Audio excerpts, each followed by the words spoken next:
To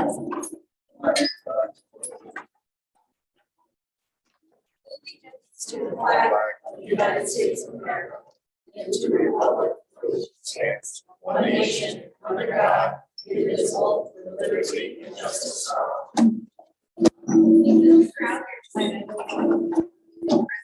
we have a public session.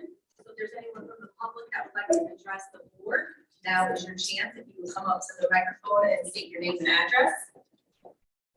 For a second time, is there anyone from the board that would like to address the public? Everyone's super excited to see. Yes. State your name and address. Sure. Paige Weinstein, 20 Platt Avenue. I listened to the ARPA meeting that happened this past week, and there was quite a bit of conversation about $2.8 million that was not used in the Board of Education's fund for year-end 2021. And the next question that came up on that, or it was implied that that money was put aside for your fields and or for the high school fields. And this is not, my point in talking here is not to say that we don't need to do that. That has nothing to do with it. It's about the $2.8 million. The $2.8 million went back into the city, and Councilwoman Hosky stated that the fact that the superintendent was kind enough to give that money back. That being said, is the fact that I also understand that the money needs to go back at the end of the year if it is not spent. There was no line item because I've gone through the budget. When you went on the city website, I was able to go through the budget and I was able to see what was budgeted and then what was spent. And I do see the 2.7, depending on whose budget, basically $2.8 million. The city right now was looking at having to bond that out, which would fall on the backs of the taxpayers with mill rates. Now they're looking at ARPA funds, but the whole way that it is being implied is the fact that the Board of Education had something taken from them. And that money was put aside for the fields. And after going through the budget, I just see no line item that 2.8 was for fields. I saw that because of the COVID year, you can actually see the fact that it was because of student transportation was down because children were home.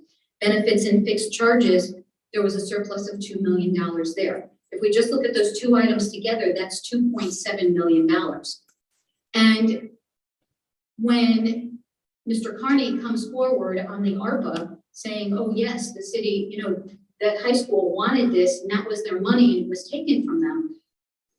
I find that hard as a citizen to hear because it's not the Board of Education that's standing there saying, we would like this to be done. And again, Mr. Carney is looking out for what's going to make this an even more amazing school than it is, an amazing district that it is. But I just, at some point, if somebody could get back to me with some clarification of the fact that this 2.8 was not a line item that somebody took away because we couldn't have it built because of COVID. And so they took away our fields. And the fact that the fields are actually a new budgeted amount. And I guess the other question that I'm just also wondering is, why would we look to have to bond that out or use ARPA funds taking away from a library or something else when there may be ESSER funds that are available as well for that? So if somebody would like to address it tonight, or if somebody could get back to me, I would appreciate that. And thank you for the opportunity to speak. Thank you so much. So, as you said, because it was a COVID year, we saved a lot of money on buses and other line items that normally wouldn't happen. We're never going to we'll never be in a position to give that amount of money back. What happened was, when the year ended, I thought there was an understanding that we can't carry money over. However, we could spend the money, you know, we can, what we need to do.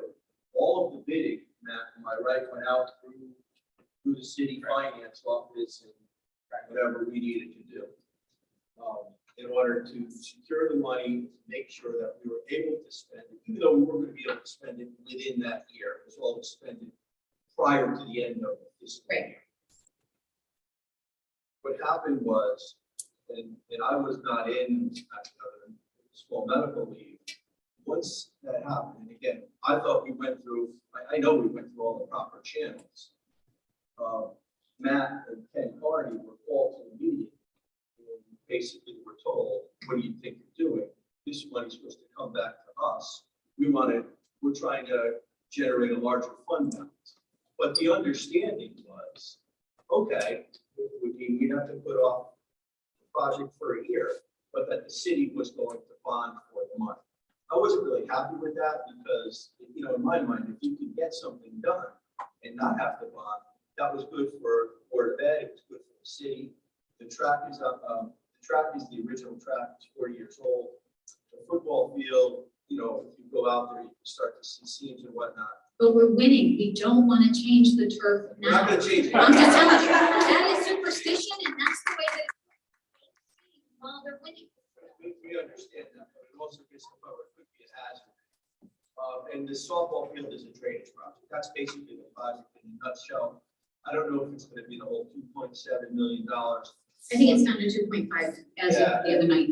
Yeah, what it is, but again, there's still some aspects that have to be formally put out to bid, and you get real numbers. I mean, we have estimate numbers, we are in the design phase, correct, Matt? Yeah. So, I mean, what it comes back, it comes back.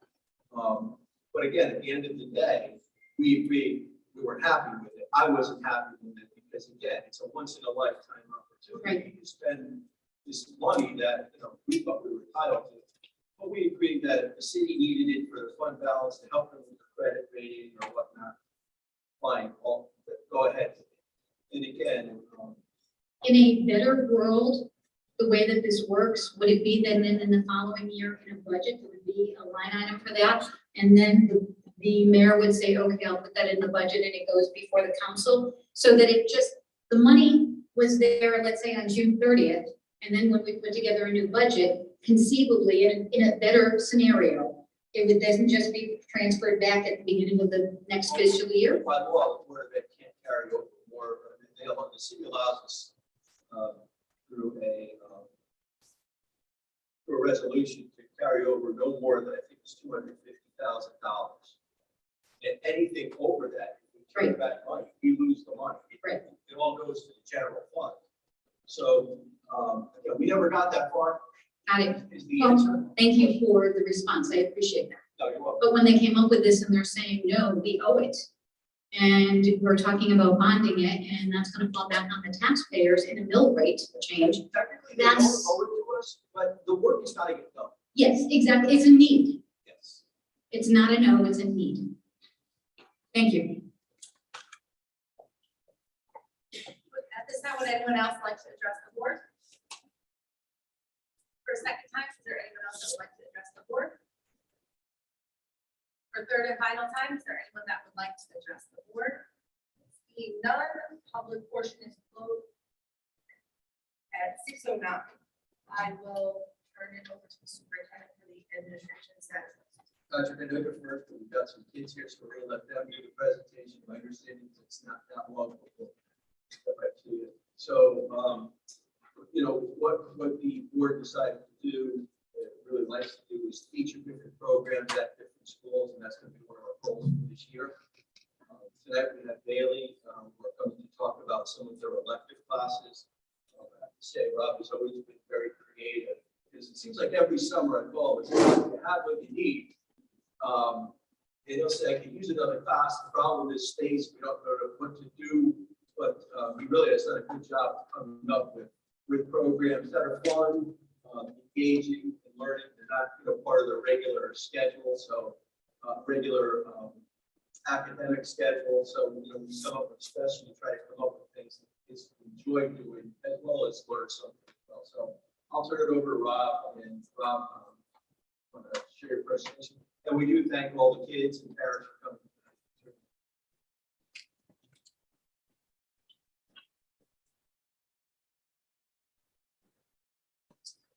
Thank you, Neil. I appreciate that. And I was absolutely going to compliment you on the same thing. We've had a lot of discussions and you have helped us build up our special areas and electives, and we do appreciate it. And we certainly are thrilled to be invited here tonight, and I appreciate that.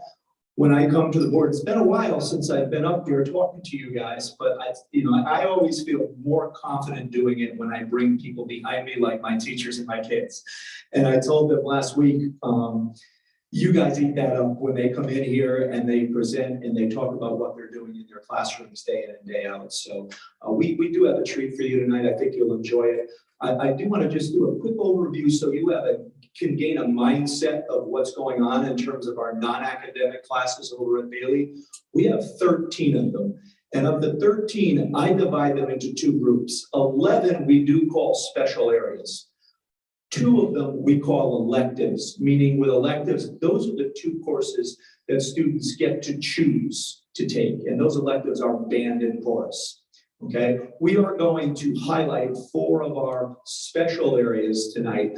But before I get to that and talk about those, the other special areas that we do have at Bailey are the typicals. We have art, we have physical education, we have a health course, we have a STEM course, we have a business course with a focus on mathematics. We have an introduction to journalism that's tied closely to the high school. We were in collaboration when we wrote that curriculum with those teachers at the high school. And I believe the last one that I left off was woodshop. We also have a woodshop. So that should be 7. And then the additional 4 tonight that we're going to focus on.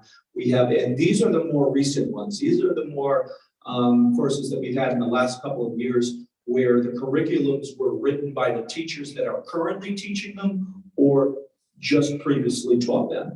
And the courses that we're going to look at tonight are digital media. We are going to look at our applications and technology course. That's been around a while. We called it computers. We tweaked it and updated our curriculum in the off season this past summer.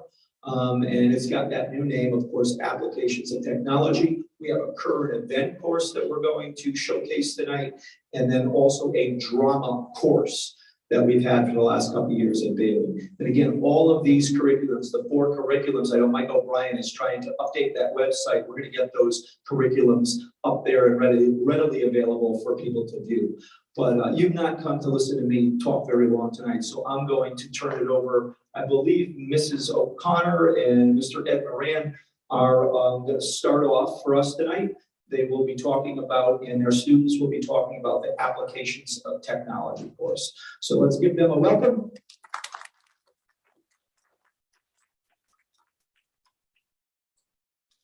Slightly old having Mr. Ed Moran.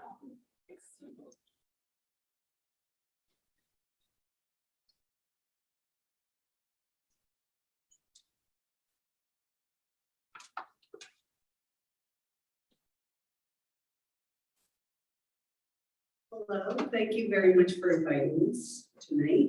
I am Pat O'Connor, this is Ed Maria, and we are the applications of technology teachers. We brought some students here tonight to kind of explain what we do in our class, so I'm going to turn it over to them. Ricardo, would you come first? Hello, good evening, everyone, and thank you for taking your time to be with us today. My name is Ricardo, and I'm here to talk about keyboarding and typing.com. Typing is a big part of our daily routine.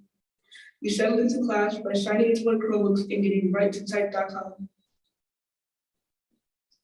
We are in type for 15 minutes practicing our keyboarding skills. This is very important because it improves our individual skills and will lead to efficient typing, which can save us a lot of time down the road. We are graded on a 1 to 3 scale, 1 being incomplete, 2 being capable, and 3 being proficient. We aren't graded on speed. We're graded on our effort and our own self-progress.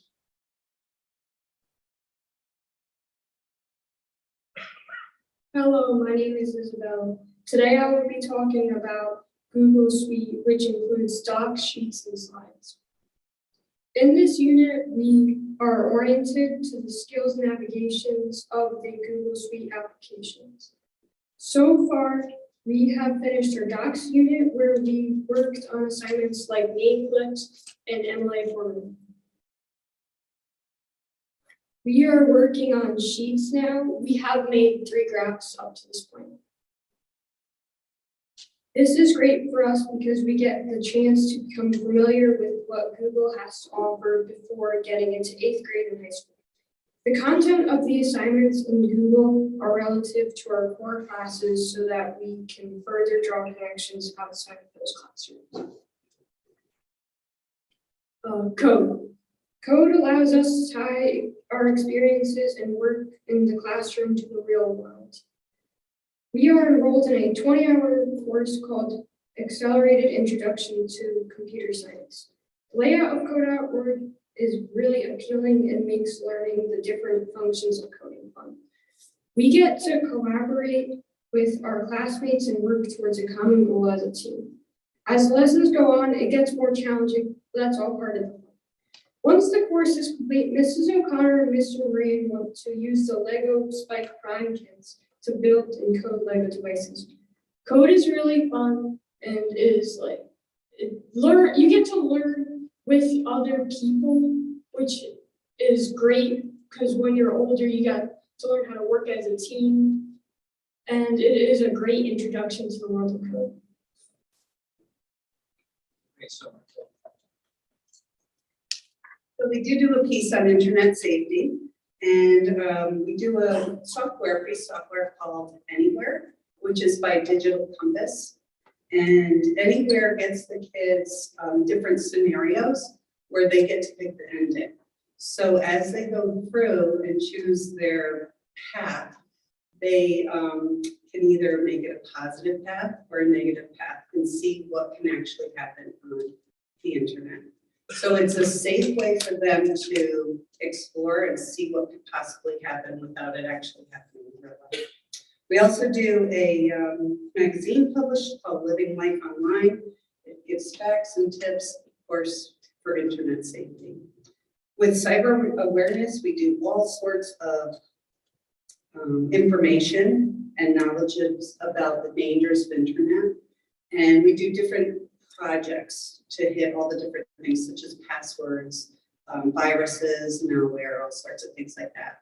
One of our projects up on the board is a finale, and the kids have to make a public awareness or public service announcement for fourth graders based on what they learned. This is a Google Gym board that they got to put it together.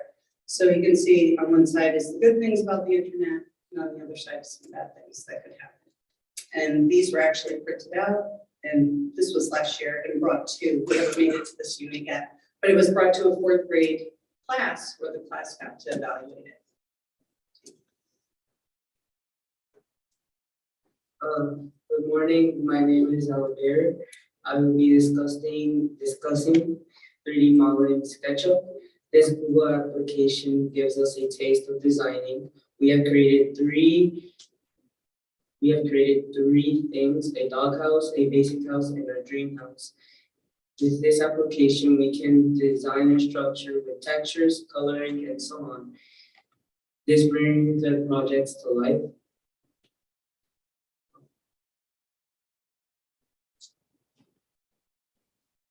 Alright, so this is just a quote that we had from a prior student. It just says that this is a class away from classroom normal work. You might end up using some of the skills that we learned here that we could use in a real or separate from our math classes. For some people, computers are home away from home. For those who don't excel in normal classes, you might prove better in this class. There are also people who can succeed in both types of classes. This computer class is, to me, is a new opportunity to learn something outside of the regular school classes while still being in school. And that was from a student that we had prior years. So. This is our digital media section, and Dave Gilchrist and the students will take it. Now I know who to call. I work for Yale IT, and now I know who to call. Because I struggle with that, so great job. Great job. Excellent.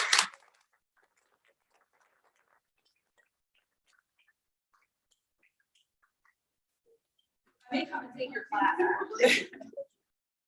We have openings. Our class numbers are pretty low right now. I might need tutoring Don't before I say get that. back. I might come back to haunt you. Yeah, I should know better. Good evening, everyone. My name is David Gilchrist. I teach the visual media class, and I just want to say that My class teaches us how to be creative using the internet and the computer that we use every day. But I'll let my students talk about it. Good evening. My name is Anas. In digital media, we learn about topics like photography, image manipulation, animation, and video production by using hands-on activities, as well as fun, engaging projects. Here are some few examples.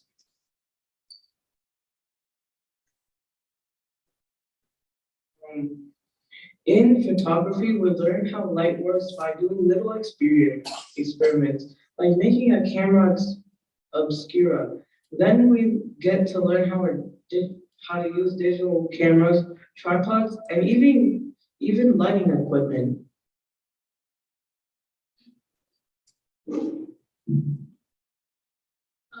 We made this image for a product photography assignment.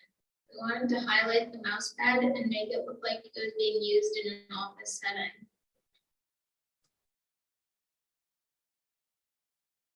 Thank you. So in this slide, we have an example of some trickery, all done in the camera. This is called spirit photography. No software is needed. I'll let my photographers here who took the pictures themselves explain how to achieve this ghostly effect. This was achieved by using a slow shutter speed on your camera. Mr. G helped us with the settings, and then we got started. To make the spirit photo, you have to have your subject stay in the frame for half the time of the shutter speed. Our shutter speed was 4 seconds, so we stood in position for 2 seconds, then got out of the frame. If you do this correctly, you can achieve this ghostly effect.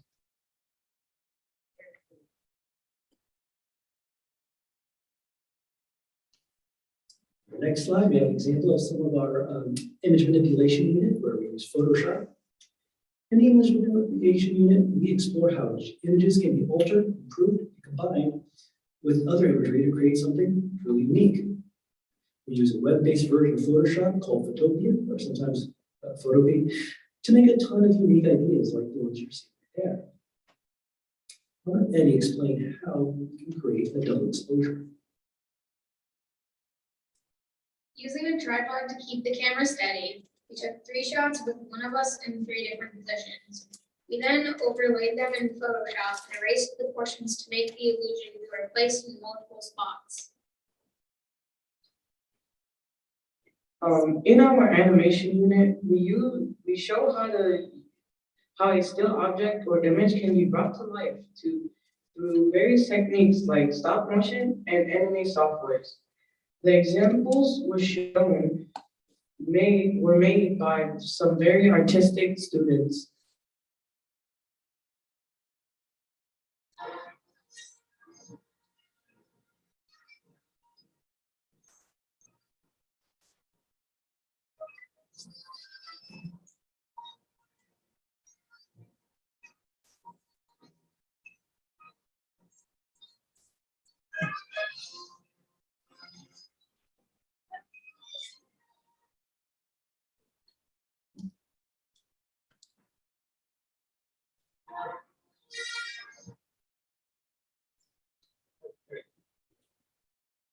Last but not certainly least is our video production unit, where we take all the skills that we've learned from our previous units and combine them into our final one. We start by exploring the nuts and bolts of how movies and videos are made. We review camera frame and movement. We even go into how scripts are written. Then they are tasked to develop a small group-oriented production, usually a commercial, of their own.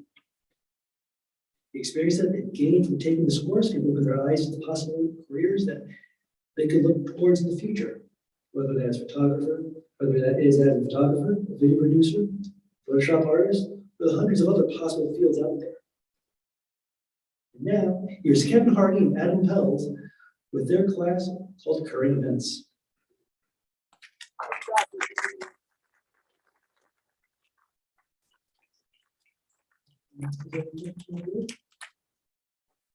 Thank you very much.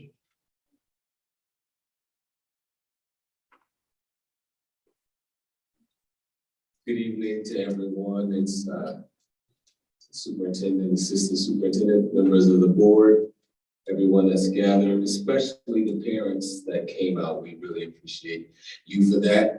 I'm Kevin Hardy, the younger one of the two, as you can probably see. You know, Mr. Pels is keeping me young in this game here, but we're here to talk about the new class current events, where we get the opportunity to share some of what's going on in the world with these wonderful young people. So I'm going to let Nathan begin the discussion on current events. Hello, my name is Nathan and I am here to talk a little bit about current events. We discuss various topics happening in the world right now. We look at news articles and video sources. We use Junior Scholastic and Newsela for articles, and we use vocabulary, which helps us with our vocabulary skills. During our second unit, we were talking about topics in sports. Topics were gender equality for professional athletes, athletes in mental health, and athletes in activism. The final topic that I chose to do one of our slideshow projects on was about college athletes getting paid for their name, image, and likeness. Here are two things that I learned while making this project.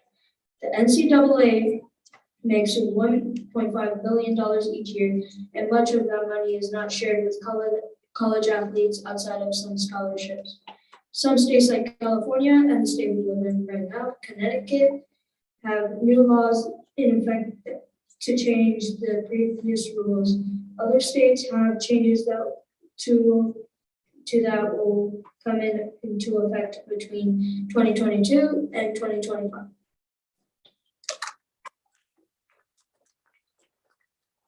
Good evening. My name is Ali Samore, and I am a 7th grade student in Mr. Pell's current events class.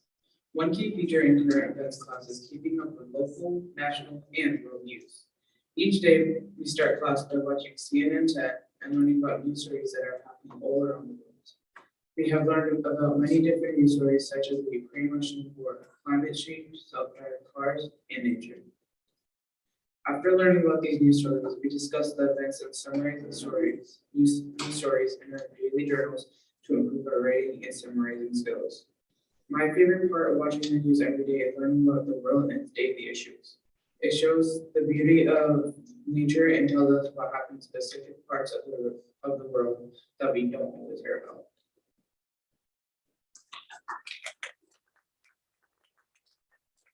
Good evening, everyone, and I just want to say thank you for inviting us. My name is Julie Martinez, and I'm a 7th grader in Mr. Paul's current class. As we finish the day news stories, we spend the rest of our class time working on one of the 5 minutes beside current events.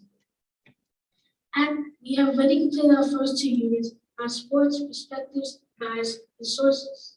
We just started our 3rd unit on politics and economics just in time for this upcoming election. In this unit, I love learning about things that actually useful to my life, such as about how government and voting works. I love serving my knives and participating in class discussions about this unit. Our next 2 units as politics and economics are technology and entertainment. While we are on the current unit of politics and economics, I just want to remind you all that tomorrow is election day, and I want to encourage you all to go vote.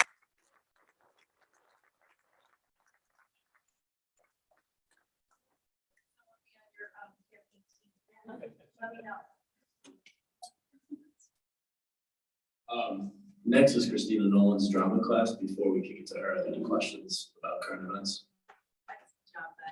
Great job.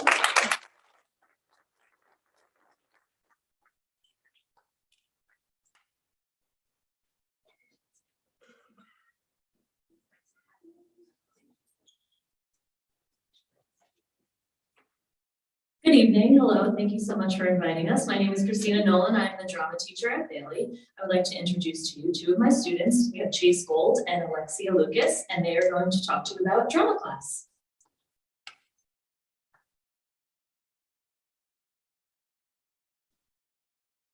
In drama class, we do an assortment of activities. We play theater games and improvisation games. We learn about the history of theater and when and how theater started. We learn about the different aspects and roles in the theater, like technical roles, costume designers, set designers, and more. We read, watch, and research different plays and musicals, and we perform monologues and scenes in front of the class. Having drama class is a way for students like myself to develop different skills without even realizing it. Drama helps us develop and work on our public speaking. It allows us to interact with students in our class. It helps us come out of our comfort zone. Many students are shy when they first start this class, but over time, they feel more comfortable volunteering and speaking in front of everyone. These are some pictures of a class practicing their monologues and playing a theater game. A monologue is a long speech by one actor in a play or movie. We get monologues from Miss Nolan from either a play, musical, or book. We get 3 weeks to practice memorizing in the monologues. We work on how our character is feeling in the monologue and how we are going to act that out. And also talking about if there are any movements of props in our monologue that we have to have. After 3 weeks of rehearsal and practicing, we perform in front of the class. We have a special treat for you tonight. Chase is actually going to perform his monologue for you that he has worked on in our class. His monologue is from the musical Year of the Man Charlie Brown, and he's playing the character of Charlie Brown. And when he's done, he's going to say scene. Is it okay if I remove this microphone?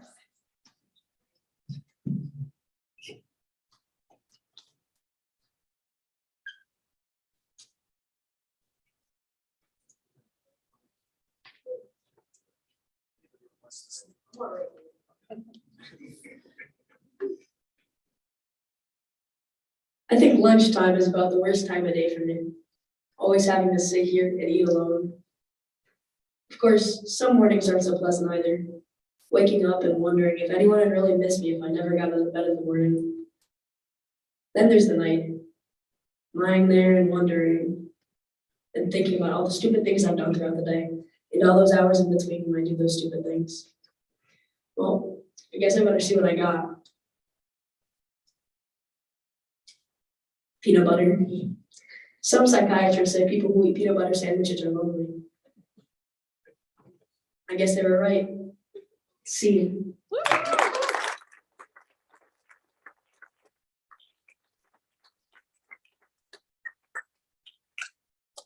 Thank you so very much for inviting us. I watched him do it the other day. I got goosebumps watching him, and I said, he's gonna come to this board and do this. He's got a future. I did ask him, and he said he wasn't sure, but fantastic job by Chase. And let's look for the teachers in the students. We really appreciate your time tonight. But you taking Julia called and asked if we put something together. I called a few teachers. And basically, they took it from there. So again, they're always making me proud, whether it be special areas or any other areas in the school. So again, it was a pleasure to come before you tonight. We really do appreciate your time. Thank you.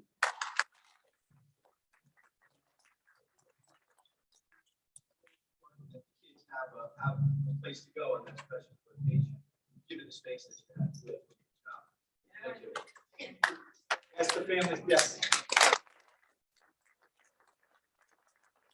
We have more meetings again, guys and girls and families, if you do want to head out right now, you certainly are welcome. It was a great job. Yeah, I just want to say one thing before we dismiss them. I am so impressed with how well all of your children got up and spoke.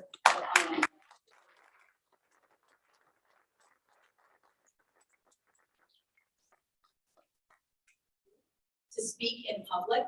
I still struggle as a 56-year-old adult sometimes, and the comfort in which they came up and spoke to all of these adults that they don't know and literally gave us that contact with them. was incredible. It is a skill that is going to serve them for their entire life, to be able to convey their thoughts and emotions and feelings and needs and wants to a greater group of people. So all the things that they're learning in that class are spectacular, and the fact that they were able to come up here and tell us what they're doing is only going to make our job easier when somebody asks us for more money for those programs. Thank you.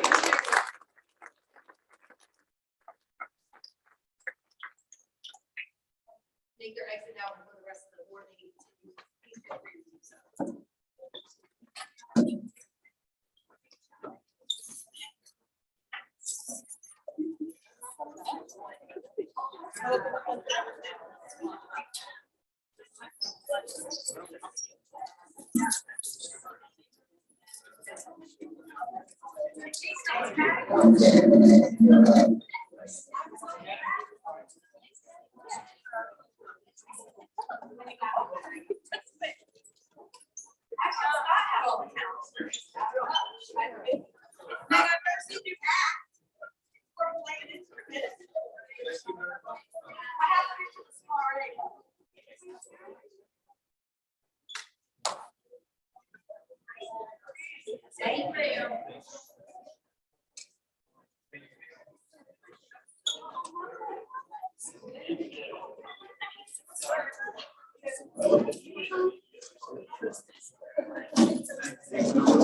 Sorry, get that on my.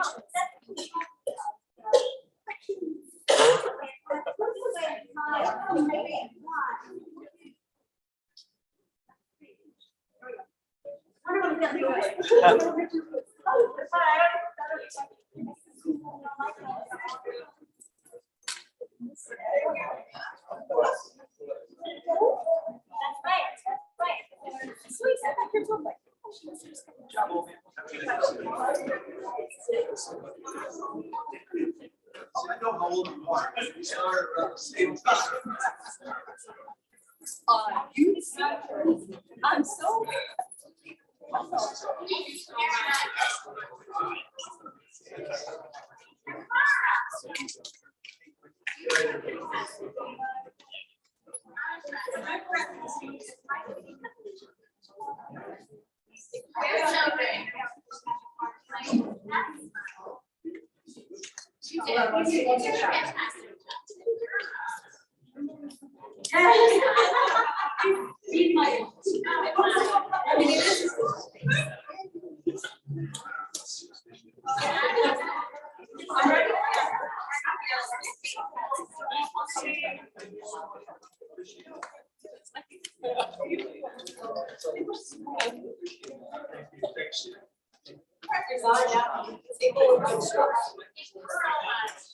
Yes, my ad, Mr. Miranda.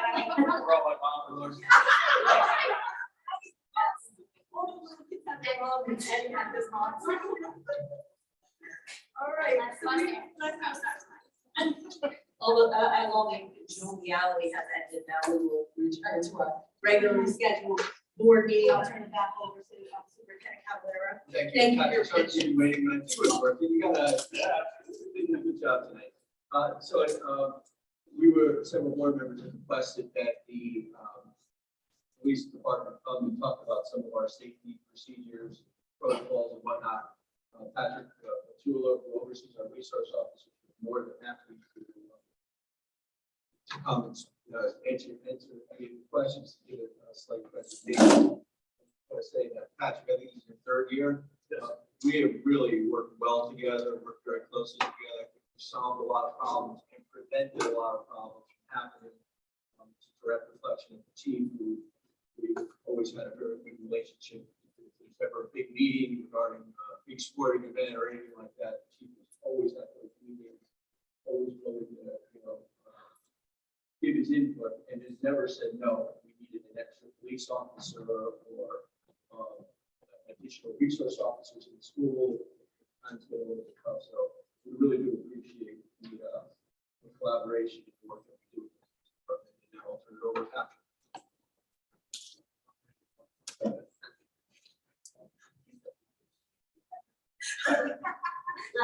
I don't usually speak, they usually don't put one of these things in front of me. Those are the, you that know me know why. When we saw the kids from Bailey, I was watching everybody's face and how they were smiling and pride, and that's what we are. We take pride in keeping the schools safe by our training. And we're here tonight, and I'll let Patrick explain, we need a little help. We need to have this board have the administrators of the schools make their schools a hard target. And by that I mean, doors closed, doors locked. People not wandering around the property, call us. That's the first point of keeping bad people out of the schools. And I know that some people have said, we don't want to make them a prison. Well, yeah, it's a reversal. Prisons keep bad people in and good people out. So this is the reversal. Want to keep the good people in, keep them safe from the bad people that want to be able to get in. If you make the target hard, if you harden your brick and mortar, then it's going to be a lot harder for some incident, somebody to get into our children's harm. And these are the kids, these are our kids. We have to protect them with everything we have. And by just making an obstacle, by just making, you can't just put cones out. You got to man the guard check. I noticed this, listen, we can only give you suggestions.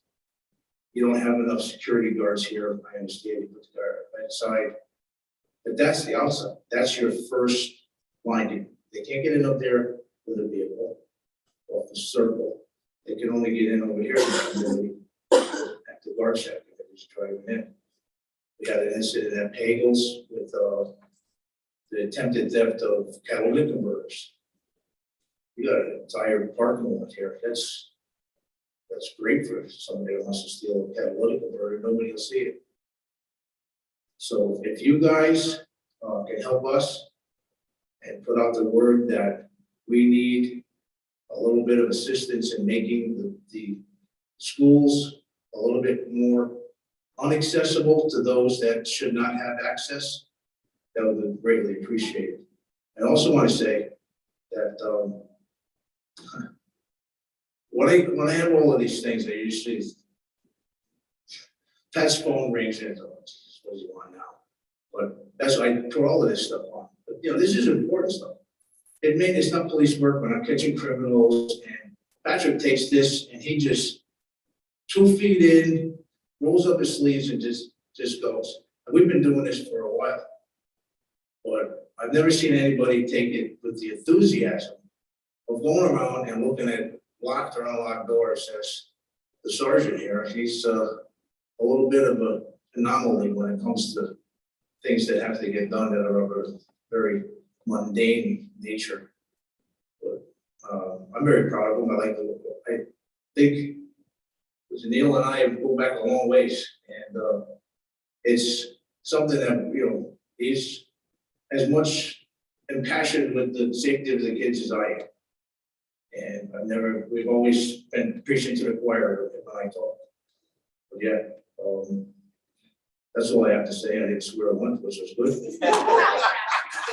Somebody doesn't talk that way. Yeah, no, I just, listen, when it comes to schools and the kids, you gotta shut me up. But I'll turn over to Pat. Pat's got a whole presentation. Thank you very much for your time, and I anticipate your help. Thank you. Thanks, Chief Berto. I really appreciate you guys coming in today because, as you said, banks are not our number one resource.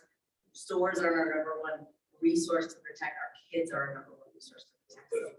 We are, I'm sure I can speak for the entire board that we are on the same page, especially in light of recent events in the past couple of years and this year especially. So we appreciate all that you guys do to keep our kids safe in school and outside of school. I always say, you know, you're public safety officers, not police officers. Right. Absolutely. I'm 100% on board. Patrick being very enthusiastic. He's even like, bus stops for us. I've pretty much any requests I try to come through. So, as Superintendent Cavallero said, I'm in my third year as the school resource officer supervisor. I genuinely love it. It's been a dream of mine to get to the spot and trying to do the best I absolutely can. So, that said, I'm a pretty lucky guy having the two of them to lean on. His experience is much longer than I've been on this earth, so I appreciate it. In any event, I'll throw that in. So I give the blueprint of pretty much what we do as a unit, year in and year out.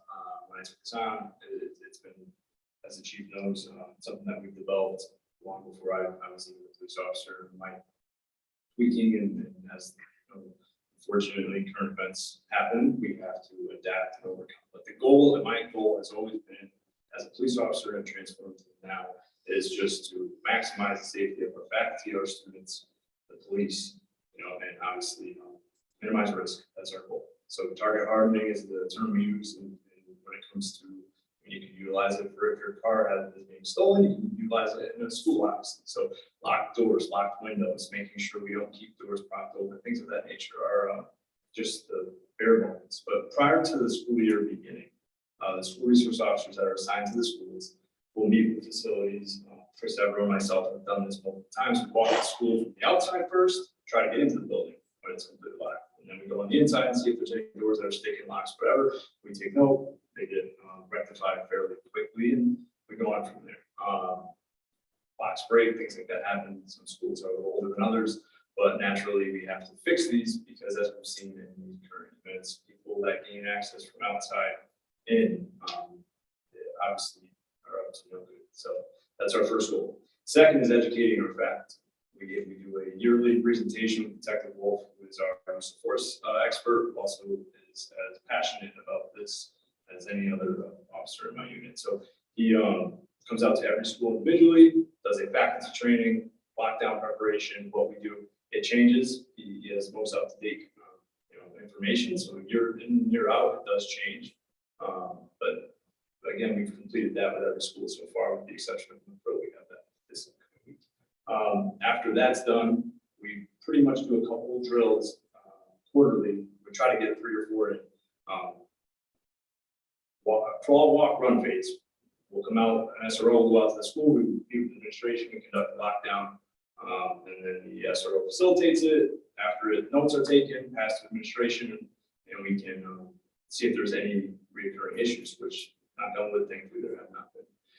After that, we do, as an agency, our whole department is trained in active shooter and active incident. We should actually use it. We're getting away from the active shooter, and we're using more of an active incident terminology because realistically, the same blueprint can be used for any incident. So the entire agency does, but then more specifically, the SROs also do a secondary day of training as well. Something that we've been implementing. Chief Colonel's never said no to me. We have holidays, we have days off. Teachers use it as professional development days, so we train, we practice, we do everything we can to make sure that we are adequately prepared to handle anything. And I can say that as passionate as I am, people that work for me are as well. Some things that we've planned and have implemented this year, 2022, it'll be our first full year of metal detectors implemented at the high school in Bailey. We use them for extracurricular events. I worked at the Bailey dance the other day. We had it run perfectly. Another one is forcible entry kits. The Board of Ed was awesome when it came to purchasing these kits for us to have at every school in case an officer's vehicle doesn't have it, or if an officer is on a post, let's say the SROs, for instance, don't have it readily in their hand. Well, we have one at every school now, so we'll be able to access that if we ever have to get into a breach of door. And last but not least, what myself and Chris Evero and our agency has done is our access cards. We're trying to implement an access card program that will, our departmental identification card that works to gain access to our police department building will also allow access to the Westlake Board of Education buildings. That is, I mean, it seems like it's a quick fix. It's not a process, but in any event, it will expedite, resolving any issue. And again, that's not just for, I guess, a threat that could be for medical, that could be for anything, you know, so having the ability to, from the exterior, gain entry quickly and get in to help is ideal. You know, as good as they are locked up, sometimes it actually keeps us out. So we have to be able to gain access. Another program we did with the high school so far was even just as little as labeling doors, alphabetical, numerical, to assist in the person calling the police to say where they are, what they're near. That could be for fire department arriving, that could be for us. Again, these are things that they're little in nature, but it could be, I mean, seconds matter when it comes to our response. So, yeah, I mean, these are the programs that we've been doing. I don't intend on changing it, hoping that we can just keep expanding year in and year out and see what we have to do to really make sure that kids are back to your safe. That's the main focus. But it's been very lucky for me to be in this position. To be able to communicate. You guys, if you ever, please reach out. More than happy to come through and questions you have. So those walkthroughs or simulated events that you do, I want to say fire drills, but it's not fire drills. The lockdown? Yes. Yes. When you get those report backs, do you share them with just the building administrators or the superintendent? So it's like the forms that we've created was based off of just training experience for the officers that have gone down in the buildings. Actually, Officer Dorsey, at Keurig at the time years ago, created this form because we were just handwriting notes. So it's a form, it has, door checks, it has everything that can come about. And during lockdown, I get copies of those. If there's so far we've run everything, it's been seamless, thankfully. But if there is a classroom, let's say that the door is left unlocked, that would be something that I would approach the administration with, let them know and say, hey, room 222 didn't lock the door. These are obviously, that would be catastrophic. And so we are focused on, again, we've been practicing these for years, and I haven't went for years of physically doing it in schools. I have not had any egregious issues as far as a teacher being able to lock their door, put their kids in. That's from any age, any, it's really thankfully not that. And I know it's so different because of the kids' mental state if they go through a lockdown drill unannounced, or are they announced? No, it was announced. So as we ran into an issue at our Board of Education, Zach Keller can attest to this, Chief can as well, New Haven's, ESM's, they ran a unplanned, unreported drill, and that caused a mass exodus of our agency, full response. And the only thing that came from that I can say is thankfully no one's hurt, and it showed the force that this agency is prepared to bring down if it's necessary. And I was impressed with what showed up that day. And yes, we always announce faculty has more than enough time to prepare for it. We don't want to catch anyone off guard, but at the same time, you can prepare for it. But when the drills happen, you still will have an error. I mean, we've had incidents at schools that we have had lockdowns that are not practice. And thankfully, they've been, again, they've been done very well. My only concerns have always been exterior doors being propped open, whether it's someone that's running out really quick, a teacher for a class, anything of that nature is beyond. We saw it happen. I mean, Texas, he made entry without an issue, and that is not something that I put myself in the position that I'm entrusted to keep kids safe in the city. I have 2 kids in school myself. That petrifies me. So I take it very seriously. Let's fortify these positions and keep everyone safe. That's And I'm sorry, and just to be clear, my question about announced versus unannounced was not a criticism that I thought they were unannounced. I feel like sometimes announced drills, working in the hospital, you prepare for those, understandably so. So you're a little better on Of course. guard than if you all of a sudden have to react. But like you said, that was. Even like schools utilize a stay in place, let's say, for if there's a medical or if there's an issue as well. It's not necessarily full lockdown, but those happen when there's issues in the building that wouldn't rise to a police response, but those are still done very well.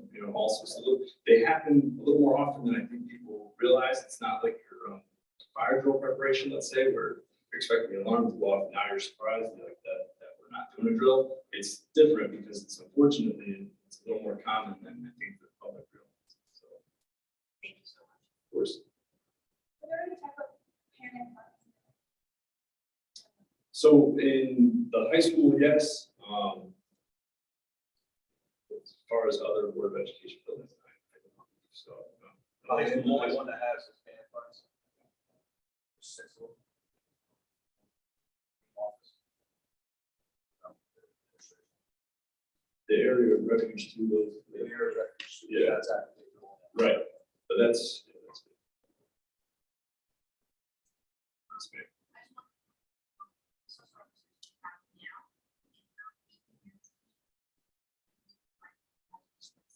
Chief, for that to you. I would have one here.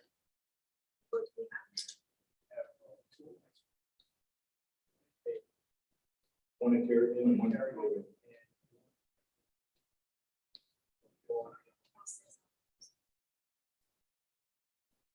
Staffing shortages.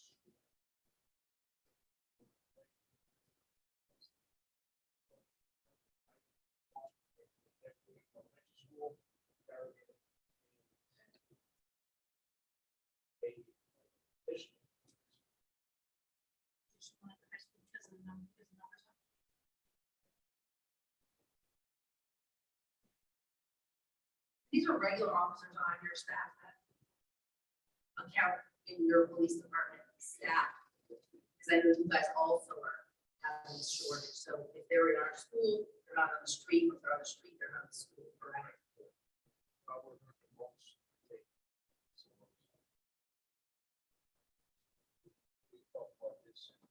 Everything is going to get back.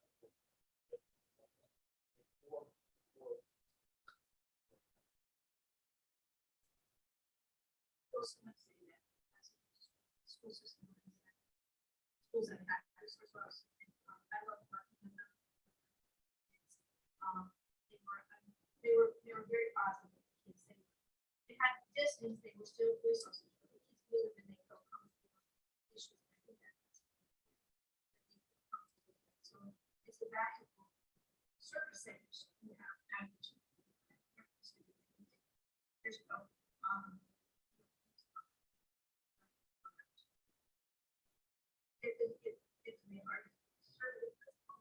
Target hard.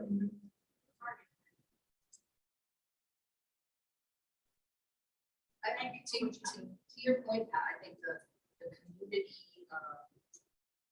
relationship that you develop with, especially the kids that are younger, because let's face it, there are some people that have a fear of a police officer, but when you know, oh, but there's an officer in my school, he's great, and I can go to him, and it builds that relationship that keeps everybody safe on both sides of the going there. So I think I agree with you. I certainly think some fights that It's a very unique position as a police officer. It's a moment, wherever you're at, possible, all in one shift. So I can find it very interesting. But the police officers that work for me, I love that they're able to turn on or off at any moment. It comes to the level. The child, especially, like you said, it has everlasting effect. I still remember my police officer, so. Right. Great job. Wasn't hearing.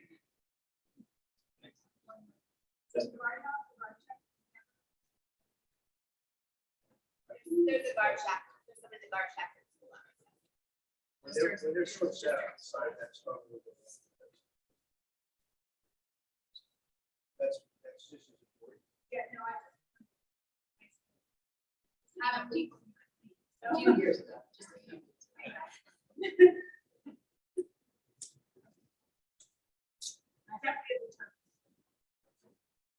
have a question.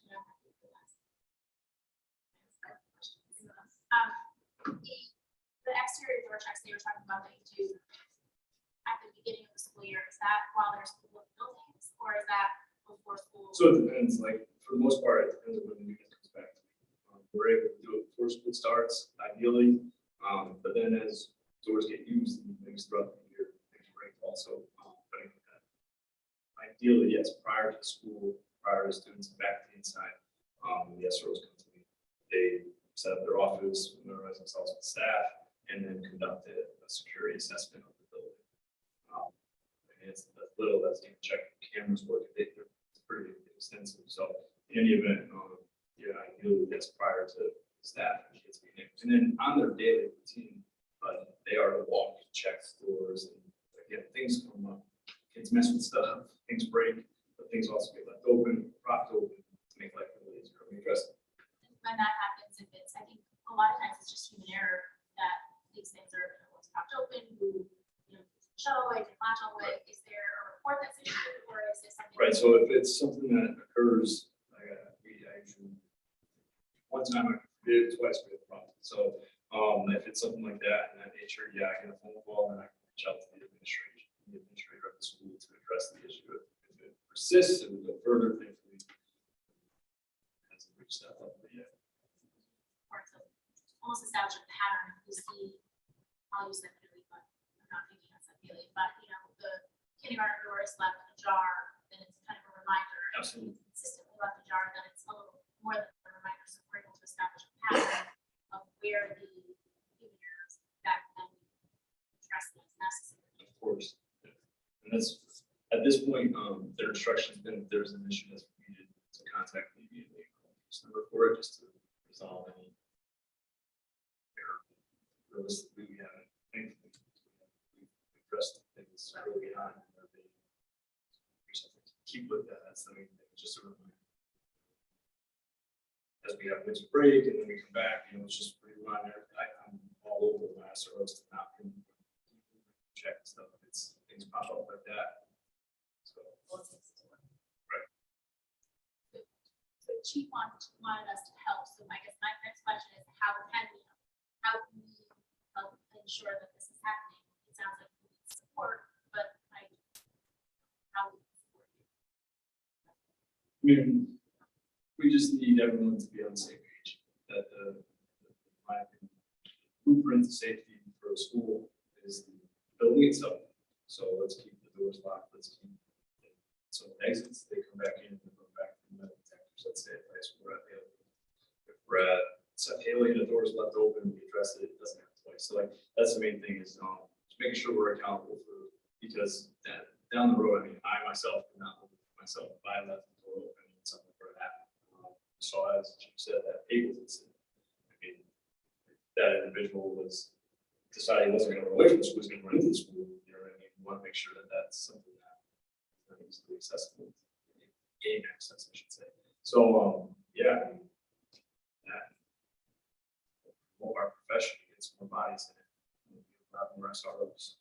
I think we need to also remember to remind our after school folks about that. I will take one on the chin for this because I went to one of my cheer practices at Carrigan School and the door was propped open and I literally, my head almost exploded when I went into the gym.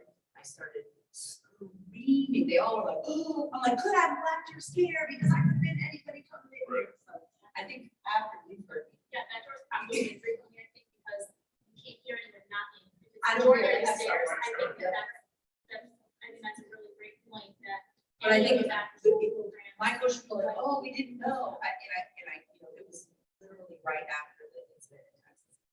I don't know how you don't know, like, that's not an excuse. Like, you should be thinking about that as the adult in charge. So I'm happy to pass it on to my coaches and I already have. So maybe we need to send a reminder to those folks that are. Just so you know, the basketball start, we have sent reminders. Great. Over type surveys, make sure doors are shut and give instructions to the basketball teams. Hey, it's your job to be. Stand at the door, let them in. Yeah. And we had some pushback there, that's not my job. Well, then you're not using the facility anymore, so. Right.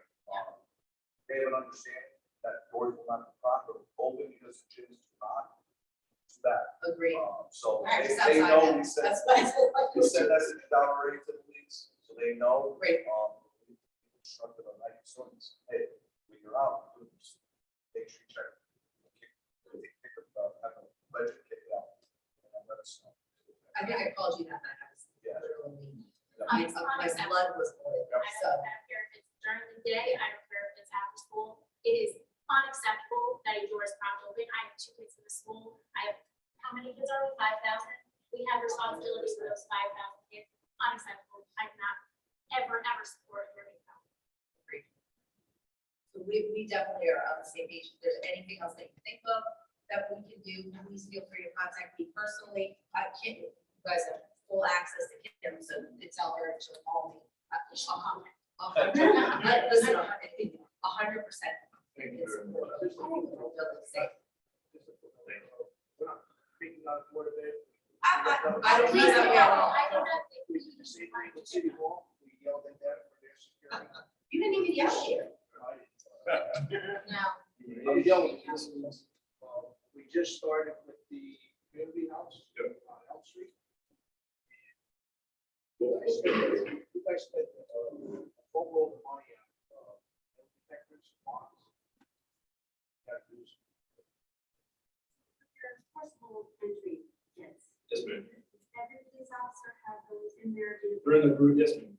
They're in the vehicles, and then we have also SROs that are in the building that they would never leave a building to gain something, to grab something to come back. So by having them in the schools themselves, when an officer's doing a walk through the school and something does occur, they're able to obtain that item and go right away. I was gonna say, I was thinking about the door, that you have the access cards. Working, they have, I don't know, probably where it's have the slides. Would that be something that we, that would provide for those? Yes. I mean, like- So we have, that's what the program that we're working on, currently to make our police identification cards. Yes. I understand that, but I'm But- saying in the interim, while we don't have that access. is there- We have access cards that are granted that are the secondary card right now. We already have those. Yes, ma'am. I'm sorry, I misunderstood. Maybe patrol car. We already have access cards to That's state police. perfect. Yes. But the purpose of the forcible entry kits are for in the event of someone barricading themselves. Yeah. Yeah, we do have them. Kit to put it in, that's our entry kit, that's where we get it. Yep. You already have it. That's We do, yes.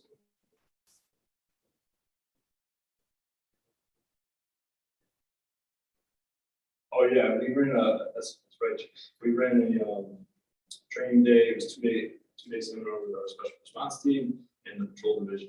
And, we actually purchased the door years ago for basically practice on forcible entry. Whether you utilize a ram or sledgehammer, how far, it's a heck of a door, it really makes you work for it. So, it's good practice, it's good practice, so. Yeah. We're ready to try that, and ideally, just swipe the card, that's a win, you know? But And just to be clear, I didn't take any of this presentation or your speaking beforehand as being chastised. We need to be partners with the police department to ensure that all the kids and staff in this building are safe. And if there is something that we are not doing that we need to do better, we are absolutely committed to doing so. And at least personally, I'm speaking personally, I am definitely committed to doing so. So anytime you need to let us know that something is happening, because I don't want to be those Uvalde school board or police department that are having to answer those horrendous and horrific questions right now. I never want us to be there. And obviously, the same goes with me. Obviously, I'm open to any criticism. I welcome it. So if you guys have a word for me, please reach out. And it's been, honestly, it's been a pleasure working with superintendents and chiefs. Thank you for the invitation. Thank you for coming. Oh, just service ago. Just one thing, I mean, we talk about helping each other. I think we've heard about it before, just as we mentioned, but one of the ways that I say we, school district, board, is also compliance with the IDs. So students are wearing their IDs. Absolutely. All the schools that have.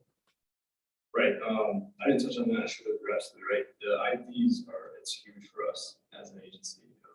Honestly, not just for school, even for after school, identifying kids, having them on their person during the days, it's home run for us. At every age. Ideally, you have it at every age, you know what I mean? But minimally, yeah, high school daily is a good starting point. Having IDs issued, it's definitely something we would like. Well, work is still a compliance issue, we just like continue to drive the message home. Yeah, and the earlier we start with it, exactly, the earlier, the younger we're able to really, get that program going. It just becomes second nature to be able to make it happen. Since the last meeting, what I've decided is that we are going to implement it in all the schools. What we're going to do in the elementary schools It's similar to when a child comes in and picks up the card in the morning. And then leaves it at the end of the day, for attendance purposes, lunch purposes, and everything else. We're actually in the process of working with Chris, and getting the initial cards out and then purchasing, some type of machine that can actually generate the cards in all of the schools. You know, we think it's best that, why not go K-12, not wait till high school, is it left out, or daily, is it, stuck out there? And we think that if the earlier we started, the better off we make. There's no reason why we can't implement this. And I know Dana has worked at it, got the lanyards and the badges. It started to really promote it from a high school perspective. But I just thought it's really no brainer. It's easy to do, especially at the smaller level, which those giving out game cards and things. Kids like that. Kids like writing a lanyard with a picture on it. At one point, we would have They're their lunch numbers, because it's hard for them to remember their lunch numbers, so we had their picture with their lunch number, and it was just easier for us to say. For the understand. We kind of even thought about year to year, because it takes a while to get the pictures up.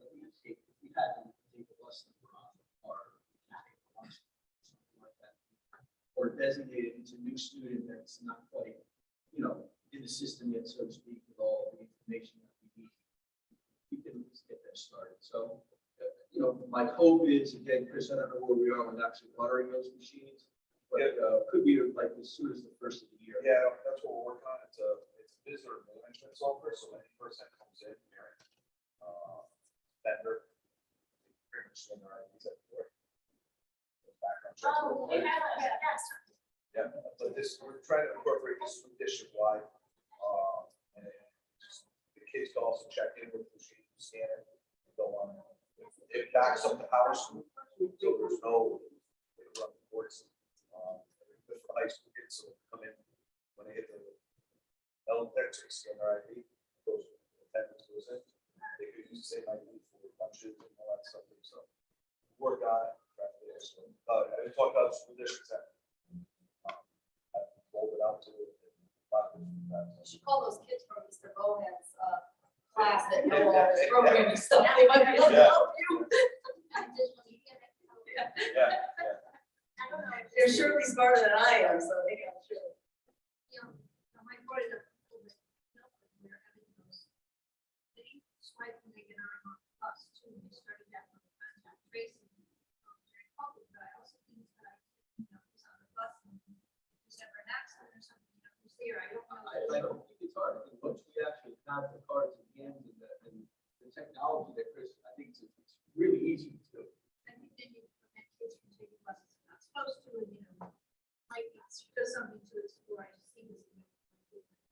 When we've had bus accidents, you're out there with the list of who's got dropped off and who's not, this way, it's right here, it's right, you swipe when you get on, you swipe when you get off, so it's. Again, my thought is use the ID for as many things as we can. Like, it's almost like you can't get through the day without your phone anymore, because it's got so much information stored in it. That should be the same with the ID, whether it's, I even called back and said, what if we were to use the card instead of scanning, instead of a finger scan, just so kids have to have their ID card. So, again, a lot's happened since the last meeting. We've not listened to the concerns or, hear what you guys are saying about the IDs, and we are working. Would there be any value to establishing a security committee as a board that would kind of take ownership of meeting with Sergeant Turla, meeting, sitting in on those as a board? And we have our committees kind of outlined already. You can always Something that we could consider adding. I don't know how. No, they come up as necessary. Yeah, I think that's beyond necessary. Would that fall under like health and wellness? I think it should be its own standalone committee personally, but that's just not. Well, I also think, our facility, we do a lot with Chris, as you can tell. Chris is very involved in it, so. But again, if that's what you want us to know, or maybe even a quarterly meeting, or, bring somebody here, just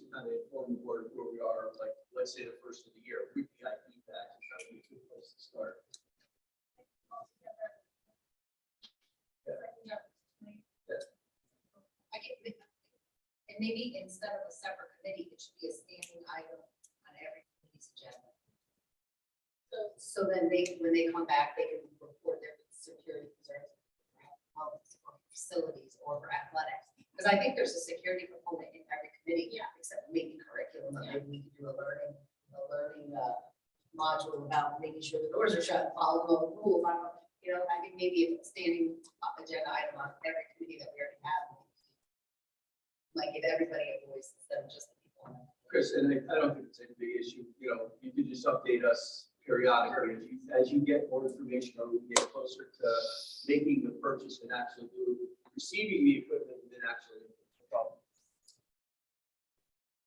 Neil, that's a big question.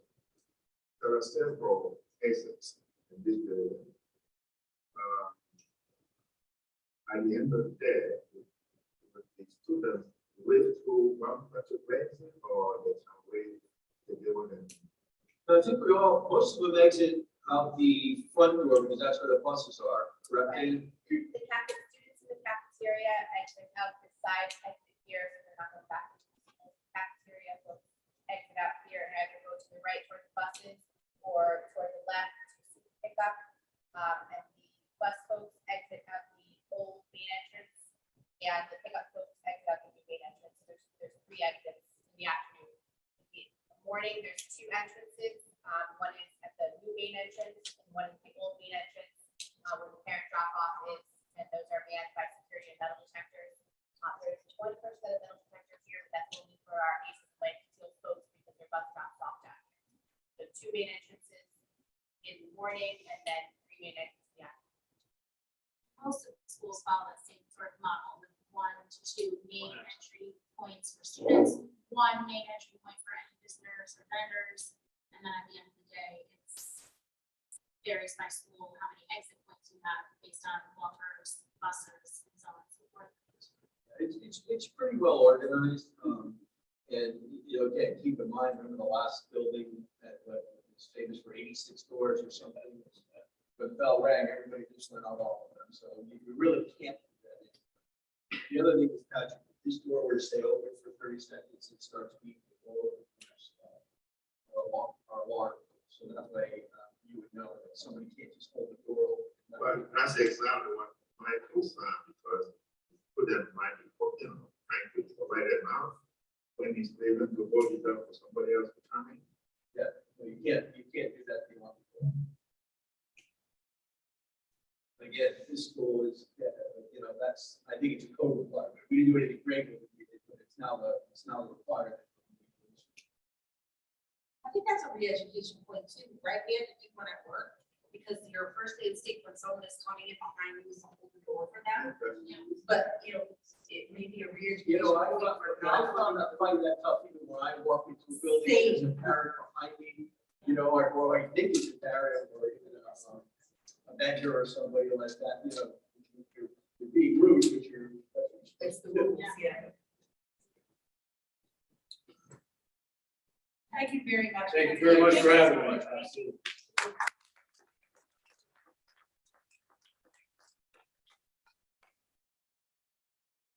And the only other thing that I just update you, we toured Malloy School with our architect team and with our IT team, Chris and Mike Craft were there.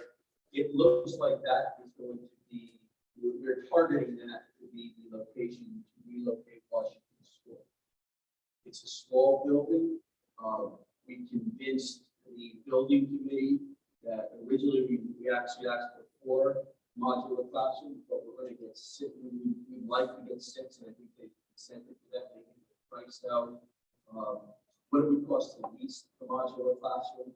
The reason being, we want to give ourselves a little bit of room, and there's a lot of files that we have to save by law that are over at Malloy. High school files for graduates and also personnel files. To move them would be, it would be a real hard. I mean, we would have to. So our idea is to keep some rooms there, a couple of rooms there for storage, with 6 modular classrooms. That's the best. You know, that is the best place. It's in the center of town.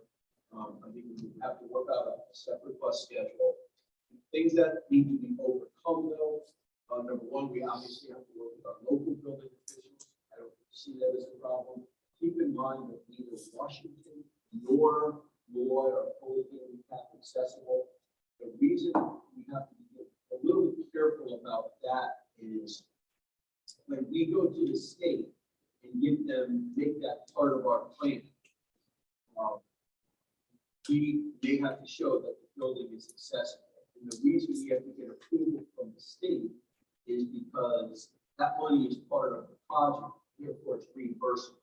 So if they don't approve the plan, we would be reimbursed on any of the expenses, which include moving modulars and anything else we need to retro the school. And I think another point about using modular classrooms and leaving the storage where it is the modular classrooms are so much better designed. They're new and we can lease them. Yeah. You know, from what I saw, again, right now, the price looks a lot better than any of us had anticipated. It wasn't really. It was a failing rate, they'll last a long time. We only used the last 2 years, and we can lease it too, so that's another nice feature. But those are the things we need to overcome. Obviously, when we have a final plan, we'll bring it to you with, hopefully with the map or at least something to show you how the school's going to be set up. For example, we may have to, Steph's been very helpful too, because she taught at Malloy and she works with us, so she's been very helpful, but we may have to set up one grade on the first floor. Well, it's one of every grade on the first floor. To show some kind of accessibility, but we'll wait and see what the state says once the architects present them. What will happen to the offices and staff that's already there? There are some. Well, Chris currently, he actually suggested if he currently, he's has an office at the rate. They'll be tight for a little bit. There's a couple of desks in there, and they can fit the secretary. So we should be okay. The one nice thing we were last time we were there, we were picking up, there's a lot of nice office space. Washington, being a Title I school, being a high EL population, they have a lot of support staff. So one of our concerns is making sure we have enough room so we can provide, again, 6 modular classrooms gives us a little flexibility to put up wall dividers, make the classroom office space for the support staff. That's right now, that's the tentative plan. That's an update from the last meeting. The architects. I mean, as far as I'm concerned, it's the best solution. It's within city limits. It still has been open, never technically closed it. So it's a good solution. Other than that, we need to work out. I don't think this is an issue. It's a must. It's in really good shape. I'm there every night for cheer practice, and Bonnie keeps it very clean. It's in really good shape, so I don't think it's gonna be. Yeah, there's some things like Chris pointed out, like some of the classrooms, some of the heating mechanisms were taken from some rooms in order to heat other rooms. Yeah. So we've actually had one of F&F Mechanical looking for the buildings, making sure we can get parts and things like that. So yeah, well, I think it seems to be coming together nicely, but I don't want to just say that. And that's all I have. Speaker Rhapsody was saying so patiently waiting for us to finish. It is now your turn.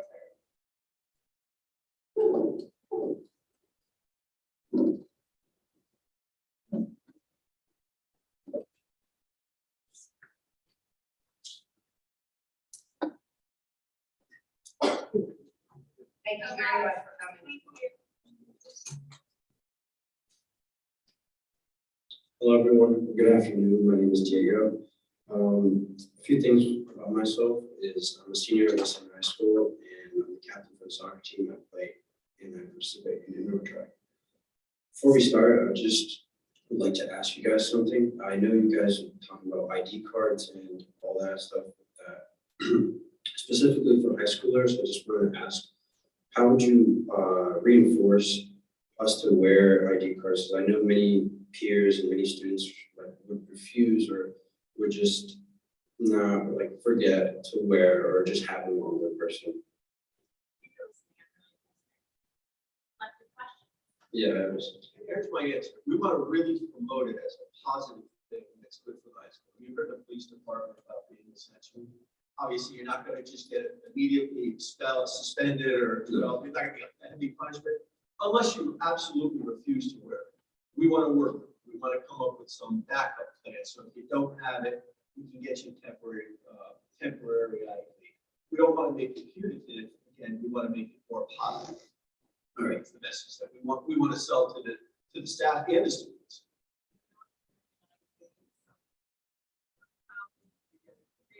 If you work, you're, I think, a good habit. I think making them wearable in different ways, right? So at my job, I work for the Only Human Health System. We have some that clip on to your shirt collar, or you can put it on your collar, you can put it on the bottom of your blouse or your shirt, or you can wear it around and leave it around your neck. I think having the options of how you want to wear it is also good because, you know, I don't like wearing things around my neck. It drives me crazy, so I clip mine on all the time. So I think different ways to use, to wear them is probably another way to make it a less of an annoyance because it, you know, it is something that you're not used to doing, but like Assistant Superintendent Resnick said, it's something that you guys are gonna have to get used to going out into the corporate world, into armed forces, into public service, college, all those places are required to wear an ID. So I think that's one thing to get used to. And the other thing is, it's your safety that we're trying to ensure. Like everyone thinks, oh, it could never happen to us. It could happen to us. We never want it to happen to us, but we want to be sure that if something happens to us, that we're prepared. And I think that's part of keeping it safe is when you see somebody walking around that doesn't have an ID on, you're like, that person doesn't belong in our school. And you can tell Mrs. Bredis or Mr. Admiral or one of the resource officers or one of the security guards, you know, there's a kid in, you know, the downstairs bathroom that's an ID on. I don't know who it is. You know, so that's another thing. Peer to peer is going to be a big thing because you guys, you know, listen, we're old people that nobody wants to listen to. You guys want to listen to each other. I think peer to peer is going to be a good way to reinforce good behavior instead of punishing bad. I think, to Neil's point, we started in kindergarten, you know, by the time those students come into the high school, it will be a routine for them, it will be an expectation, it will just be a habit for theirs. And I think we would also rely on those of you that are the ambassadors of the school to set the tone. You know, we're looking to you, and we're like Kelly said, we're doing this out of a place of, I don't mean to be mushy, but I'm a mom. I'm doing this because we love you guys and we want you to be safe. And I said it, that's my word right there. I would never in a million years want her to go to school where she's in an unsafe environment. So it's really important to all of us. We've all had kids with these walls, and it's important to us that they are safe and that you are all safe. We take responsibility for literally every single one of you. I feel like personal responsibility to keep you safe and make sure that you are leaving this school when you graduate. You are a fine representation of what makes West Haven as great as it is, and that you are safe. Well, because you have the right to get an education, and you have the right to do that safely, and nobody should take that right away. Thank you.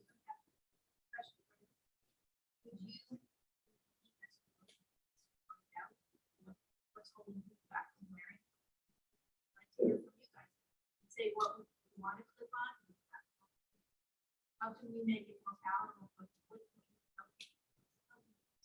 want it to be successful. We want it to give out. Everybody wears it for a week. We give out big parts. We buy big parts. You know what I mean? Seriously, we need to reward you well for doing it. We'll do that because I know it's still. I know it's hard, especially if you're senior. You haven't done it all the time. Yeah. If you had talked to some people, talk to the girls and see, meet together and talk about what you can make it easier for you and help you get done. Why don't you want to wear them? Right. So we can remove those barriers. Well, one silly reason, some people just don't like the pictures and they think they look ugly. Everybody who has a driver's license feels the same way. Because I think they literally set those cameras up so you look terrible. Yeah.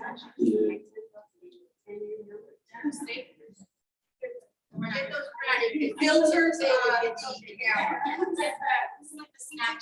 I spoke with the superintendent Dresnick about this last week. We did do some survey of the students who said that it's the lanyards that bother them, they don't want to around their neck. So we did purchase the clips. So those went out the first batch went out last week.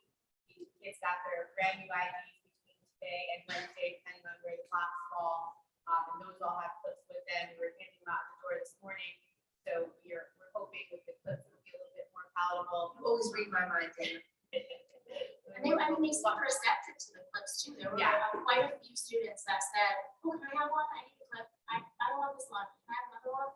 Yeah, they're pretty good about the clips, and we think the difference, now that all students have them with this new batch, they're also required to get lunch. So we've been required to get lunch, we allowed them to use a temporary paper one if they didn't have an actual one. But now all of them are in, so they are gonna need them for lunch. There's, as Superintendent Cavallaro said, it's going to be where you have to have it. You can't get through the day without it.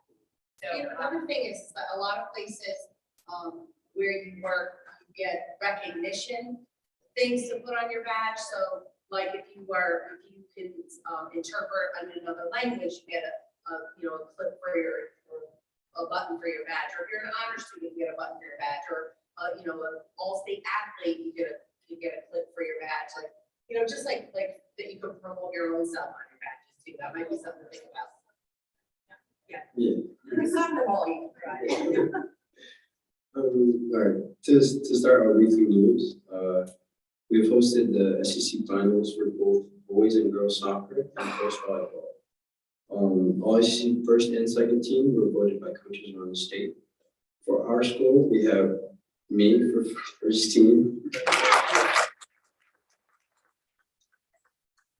Sebastian Morrow for second team for boys soccer, Cassie Carano for first team, and Judison Canos for second for girls soccer, and for girls volleyball, Asia Ford for first team. Football also have a very important game this Friday. They face undefeated Hamden on their senior night. Band also has their senior night on that day. The important detail is that our school pantry will be at the gate, receiving donations of non-perishable foods, and each donation is a free entry to the game. Now for more academic stuff. Our school counselors took to various groups of students for college visits to Albertus Magnus, UNH, Quinnipiac, SESU, and Wesley. West Haven High School is also excited to announce more early college experiences.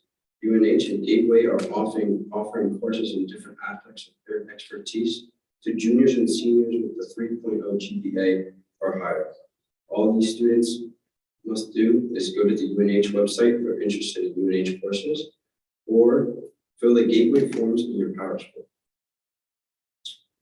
We would also like to congratulate our first ever Blue Students of the Month, Haley Chancio and Jamira Francis. These two were selected by teachers who thought they excelled in every aspect of Blue Rubric.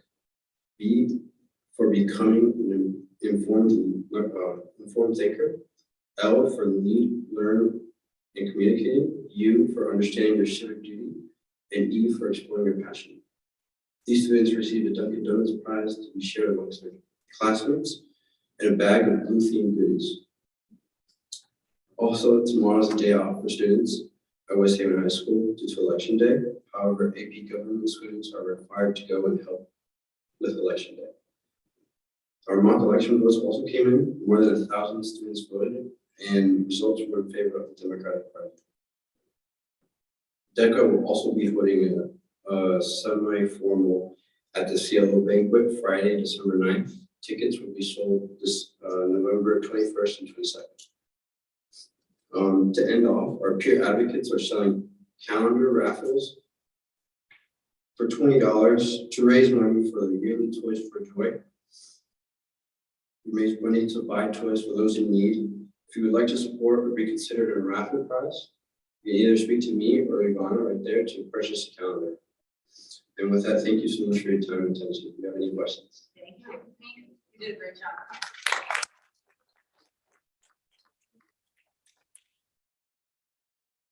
I have a question for you, Alice's sister. Oh, I love Alice. Alice was the student rep when I was.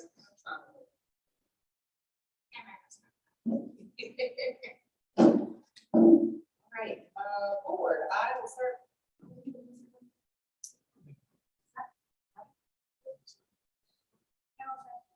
I was just hoping that, I know we had gotten that email about the Saturday playground.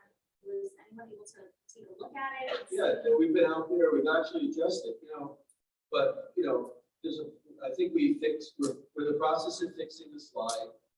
The rubber mat, they fixed it a bunch of times, but it's no longer under a warranty. I think Chris, you fixed the swing, or they were getting some parts. The problem is, and this happened at all of the schools we have them, is, there's a lot of vandalism, and a lot of things happen, and they do become difficult to replace and get parts for. Now, part two is that Steph received an email today, that PTA is also looking for a handicap accessible playground. I mean, they're $100,000. We don't just have the money. We were able to do some nice stuff at Haley for a little amount of money in a very small area. But for the most part, that money was all grant money. Yeah. And I think my question about that is, I've worked this extended school year program, and I know our students during that program, they do utilize that playground. So what part of the equipment is not, I don't, I guess, Kim, I haven't looked close enough, but they do have specifically,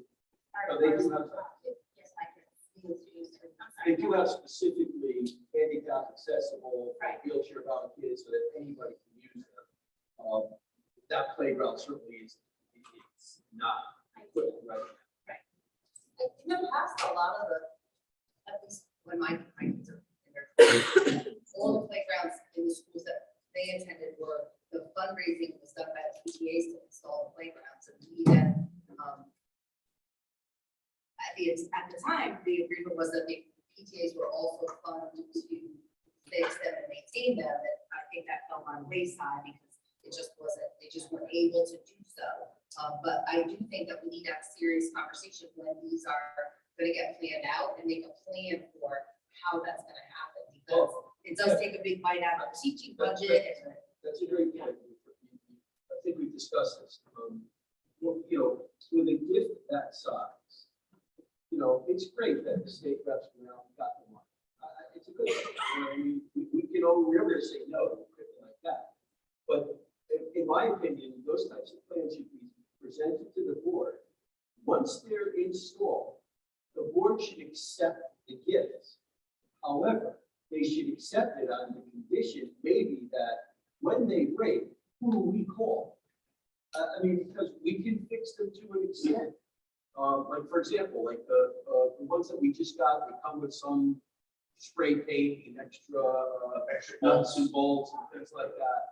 But they wear out after a while. And unfortunately, they become unsafe. They become a liability, not so much for us, because our insurance goes through the city. But those are things that should be considered when gifts like that are, people want to do nice things. We don't want to say no. It's like somebody giving you a puppy. No.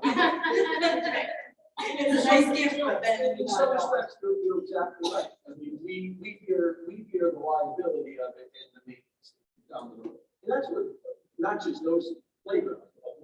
I remember for the Pagels, I think it was Lori Knack that maybe that ended up that Pagels, And at the end of the day, handicap they were accessible. hard, went to Yale, Yale donated all the money. It sounded like a big thing.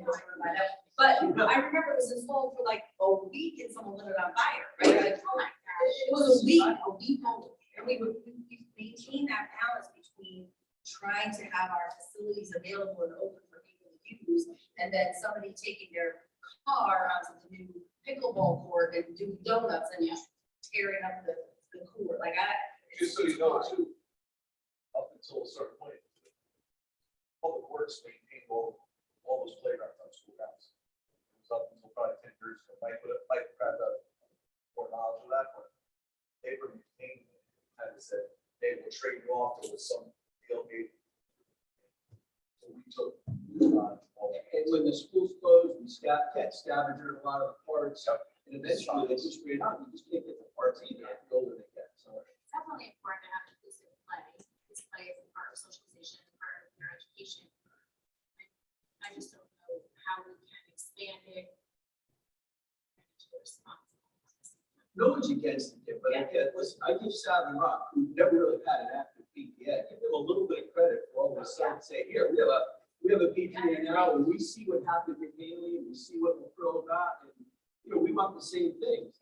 I will say this, we spent a lot of money on the Savin Rock, a couple years back, and Patrick Petula and I, he was very instrumental.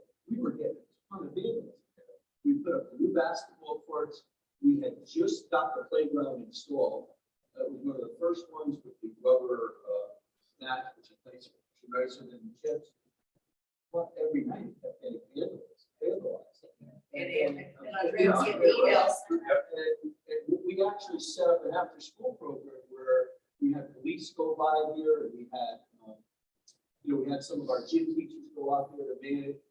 The problem is we can't be out there 24/7, and I even know Patrick, you know, they made it a special point of going, you know, through the schoolyards, but we did put a lot of money into repaving Savin Rock, putting the roads on it. It's not that old. And hearing their difficulties We about put that. some roads in there too. They're worried about. So I'm not that these are not correct, but. It's a really nice, They're tied up we too. made it a much nicer area to play. We really did. So I know it's not my turn, but I actually was gonna bring up the playground. So I'm actually, I mean, I know we're all for this, and I actually was gonna ask if we could have a playground committee or something that addresses playgrounds, because I'm really confused about the money. And I listened to Ken at the ARPA meeting. I went back and replayed everything last night. And I'm confused about like what money we have spent as a board on playgrounds and what has been. We haven't spent given. Okay, that's because you helped, right, with fundraising, but separate from the board with Dorinda. Yeah, So that was, PTA. so that was 3 playgrounds, right? So Ken said we got 3 playgrounds for like $400K. Then he said, now we're doing 90K, not we, but the ADA playground at St. Haley is 90K. He So you know also- what, some of that is our money, but here's what happened. It was a fenced-in area where the special ed kids could play. But what we were finding was that people were putting the dogs in there. So we cleaned it out, changed the fence, and we purchased a few items, not a lot. I think that's our only contribution to the playground. So 90K. I don't know. We did that over 2 fiscal years. We did it over last year. After last year, we had money available. Back to the city. Good, great job. That's the half of that time. Adam Pastor or? Now, you're including the painted areas too? the Yes. wall? Okay. Yes. I wasn't sure if that was good. So, so that's great. I'm just trying to reconcile like what Ken is saying to the city and like what our paperwork says, because it gets really confusing of like, there's $400,000 for 3 playgrounds. Okay, so Well, Four keep in mind, it's only 2 for the school. One is over at Lane Street, in the housing authority. so that, So when Ken has those ARPA meetings, I know all the grants are pretty much staying the same because they're all the same amount of money. Hence, that means we go out ARPA, that is strictly the city's point of grant. He is in charge of, he's the person in charge of spending that money. Our grant would not be discussed in here. okay, great. That is helpful clarification. Other thing that came up in that meeting was really concerning, was that there was an intentional decision to not do that playground correctly. He stated that there was a $50,000 change order to actually put down the stone underneath the rubber and do it correctly. Where is that? At Savin Rock. But that the money wasn't available, and so they just put the rubber down, which is why it's costly. Those are Ken's words. You can go back to the ARPA meeting and review it. I'm really concerned that somebody would make that decision to do something incorrectly, knowing that it was gonna cause issues, which is what is causing the issue now. And that's unsafe. And I know he said, well, let's throw some mulch down. I do not believe we should do something the wrong way ever, or just keep putting Band-Aids, because Band-Aids still cost money. And so the bigger piece that I'm concerned about with the money is that when I look at the the ESSER grant that Matthew gave us, as a No, September. Jennifer, let me just clarify first. I believe the Vertical Church donated that playground. That was there were no board funds. We did that rubber base when we paid that whole playground. That was a part of it. We decided to do. That was part of it. So that playground structure was vertical church. So, and I'm not, when I say, No, I'm not like I want to blaming make the it clear board. that we didn't, Make some that of these decision. playgrounds, we didn't. My preference would be, I don't know why we would want those playgrounds. They're dangerous, they can't be supervised. I understand kids like them, I understand families like to take especially the small kids, or even when I was at Southern Rock, when we were having the issues, I would go there almost every day, and the parents would pick up the kids and they'd stay on the playground every day. It's nice, it's fun, I get it, but there's a lot of liability. It wouldn't be my preference. I would do more like we did at Seth Bailey with the enforced with the painted games that you can put on the floor and things like that on the ground. So I have a couple of things with that, but first I wanted to go back to the money because, and this maybe you don't have to answer tonight, but in the ESSER grant, the one that runs out in 2024, we have a line item that says outdoor courts, play areas at multiple schools. It's 1.3 million. We spent 900,000 or 400,000 left. What outdoor courts and play areas? Basketball court, the pickleball court, These ones here? So these weren't part of the capital improvement project. These are all ESSER. Correct. These were built. This was issued 7/2020. So not the tennis courts, the ones across, the ones on the other side, The basketball. the basketball, the pickleball, we paid out of that. Okay. As well as the courts that we did at Bailey. Yeah. And the painting that Neil was up at the two elementary schools. And I still think we're reconciling some of the bills and whatnot. We went over them kind of a bunch of times. So 2 sets of courts and 1 painted playground that was 40,000 that Ken said was $900,000. Yeah, we basically started from scratch. So- For tennis courts. So we also have a payment to a tennis company. I don't know if this is, Independent. yeah, over 300,000. So now that's 1.2 million for some basketball courts. So the 375, that was the first part of the project for the tennis court. On the right side, that was 2 separate projects. We have their tennis court basically built. Yeah. We have that other area, that was around 375 out of the original, COVID that we got. Then when we received more, we did multiple other projects on the other side, which is just not building. There's multiple land issues with how close this is swamp. Yeah. As well as the other projects that they. Okay, so I'm thanking for clarifying, because when the big signs were up in front of the tennis court, this is, but I'm just trying to understand. No, that was for, the sign you're referring to is the high school project, which we're Not- required to put up and had nothing to do with the tennis courts. Okay. So do we have that extra 400,000 earmarked for another outdoor court and play area? It's basically just finished the payments. Last time I put that together, the job. Check out all the checklists. So if we are paying the 1.6 million for. In total of all the projects. Yeah.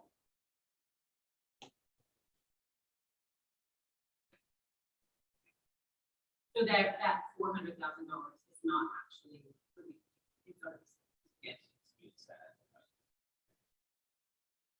We won't pay them. We actually go over the bills and make sure all the work has been done. And in fact, a couple of times he overbilled us and we wouldn't pay them, even though he was asking for payment to make sure that, everything that was in the contract. was what we got. So, and the reason I was questioning it was because he was at the ARPA meeting saying, it's 900,000 for like an ADA playground. And I'm like, have that, but if we, it says at multiple schools, I mean, 900,000 for an AD playground? no, 90,000.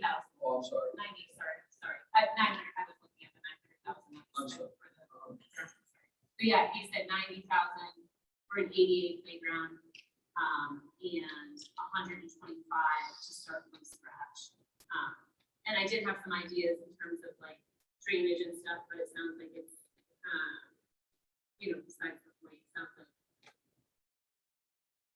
we don't really want a playground there. We could, I was thinking we could keep the sidewalks and then keep pavement, but I think Jennifer, I would let's recommend better bang for our buck, and that's something we probably can do, which I think is what we did with Haley. As we get to the end of the year, and we look to reconcile some of our accounts, especially our maintenance accounts. I think it was credit. Kids like it. It really cleans up the area, it really makes it look nice. And like, then we would purchase like bean bags and balls and things that they can use on the course. But I think that's something that's very doable within our operating. I guess I'm just hearing about this project and it does seem a little bit like it was the only school that was neglected in all of these. And I'm sure the decisions were made. Southern Rock, you're talking about? Yeah. But as I said, that whole area is paved. The whole area had new fencing put in. We put new basketball courts. The playground was donated by Vertical Church. I can tell you, historically, unfortunately, the area gets a lot of vandalism. In fact, Chris was telling me today, we gotta send our maintenance guys out because the brand new fence is all. A lot of the money for that project, paving the entire area, that does also require CBA money. So there's funds going into this.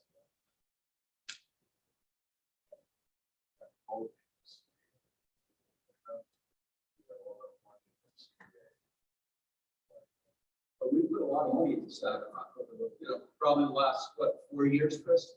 3 or 4 years? Remember we took the old basketball court down? And there was a sinkhole underneath it where actually, could have caved in at any time. If you're looking at Southern Rock all the way over on the left, there's no parking there. That was the old basketball court. We didn't, and by the way, a lot of the neighbors didn't like it because they were playing there really late at night. And we said, well, we're in elementary school. We don't need a full court basketball court. So we put the 2 half courts. So, it's a little nicer and easier for kids to play, but again, that's when we got the playground and that whole area, the whole parking lot has been paved. The stones. Now, is that just a bit of that, like,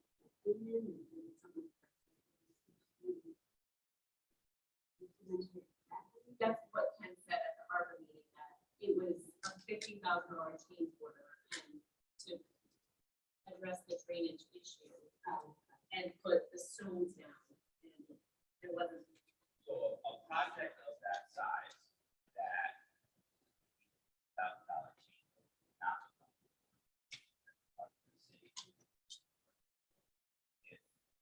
if a plan, if something was decided to not do correctly, that would not change from us. We would not our phones doing that project. So we would not really have. This is the first time hearing that. He mentioned that to me, but I was unaware of that at the time. Like, I didn't know. He mentioned it to me much later, like when we had gotten the email when I got the email from the people at Southern Rock, they said, hey, you said, in fact, Hinding is the authorized repair person from whoever the dealer is. I said, and we've done a lot of business, can you get Hinding there to repair it? And that's when I said, geez, we're not fixing this, or what's the problem?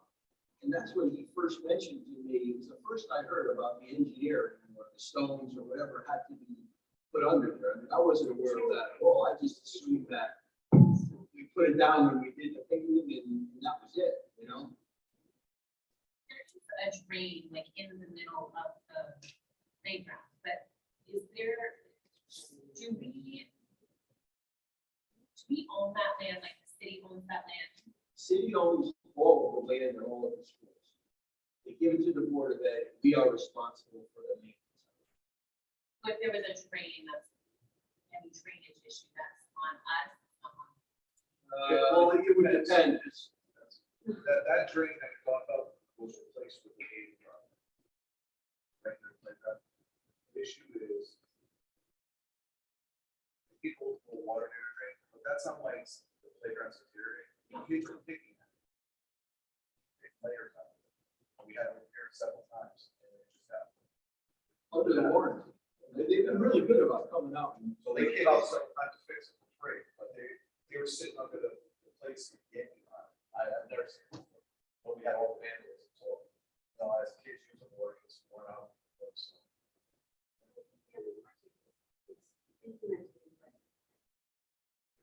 It was installed. Yeah, installed. Installed, it was that, now they say, hey, what is this? I don't know anything about this, so I really shouldn't comment. No, it's okay. No, I don't think we can. No, I think they're good questions, and, you know, frankly, we didn't know the answer again. It was nice when we got it, and we were really happy. Like Chris said, we were able to use CBA money to do a lot of the paving at Savin Rock. It's old fencing. I don't mean to keep repeating what we did there. But you know, we've done a lot of work, and I try to do a pretty good job of balancing out what goes to all of the schools. I think at the end of the day, it boils down to that when gifts of this magnitude are offered to us, we need to have a plan of what to do going forward. Who's gonna maintain it? How are we gonna pay for it? If it falls onto us, are we willing to maintain it? You know, it's always nice, like I said, it's always nice to get a puppy, but then you have a dog. So. I mean, I can put my PTA hat back on from when I was a PTA member at St. Haley. When we talked about first doing the fundraising for the playground, and we spoke to, you know, our governing bodies at the CTPTA, we were advised to gift it to, if you ever were able to raise that much money, you should gift it to the district and say, here it is, you can have it forever, but we're not helping. So there is that, you know, kind of caveat of, okay, that's a. Make that decision knowing that. Right. And there is that, on both sides. of the coin. Yes, It's absolutely. who owns the responsibility of the upkeep of it. I want to. It's fine. That's why we're here. You didn't ask me, I was gonna ask you. That's why we got. No, I know. No, and What we don't know, you know, we'll find out. yeah, and I appreciate all the upkeep, and I think, you know, curb appeal of your home, I think making the school a more welcoming environment for students, especially as we're coming back into school post-COVID. We have kids that maybe weren't in school for upwards of a year and a half, and now we want them excited to be here, and I think that the usage of those funds to do these facelifts, for lack of a better term, I think it's a really great thing. I think that being able to have, you know, like I'm really sorry, but knowing that our kids, our lab kids have somewhere to play, that they can play, they didn't have that for, how many years has there been labs at St. Haley? They haven't had that opportunity. No, and, you know, step with what today, when we were talking about, you know, when we interrupt, but, you know, the kids at Haley are those labs are much needier than at Savin Rock, so it's more essential that they have that type of equipment available to them, or that type of playground.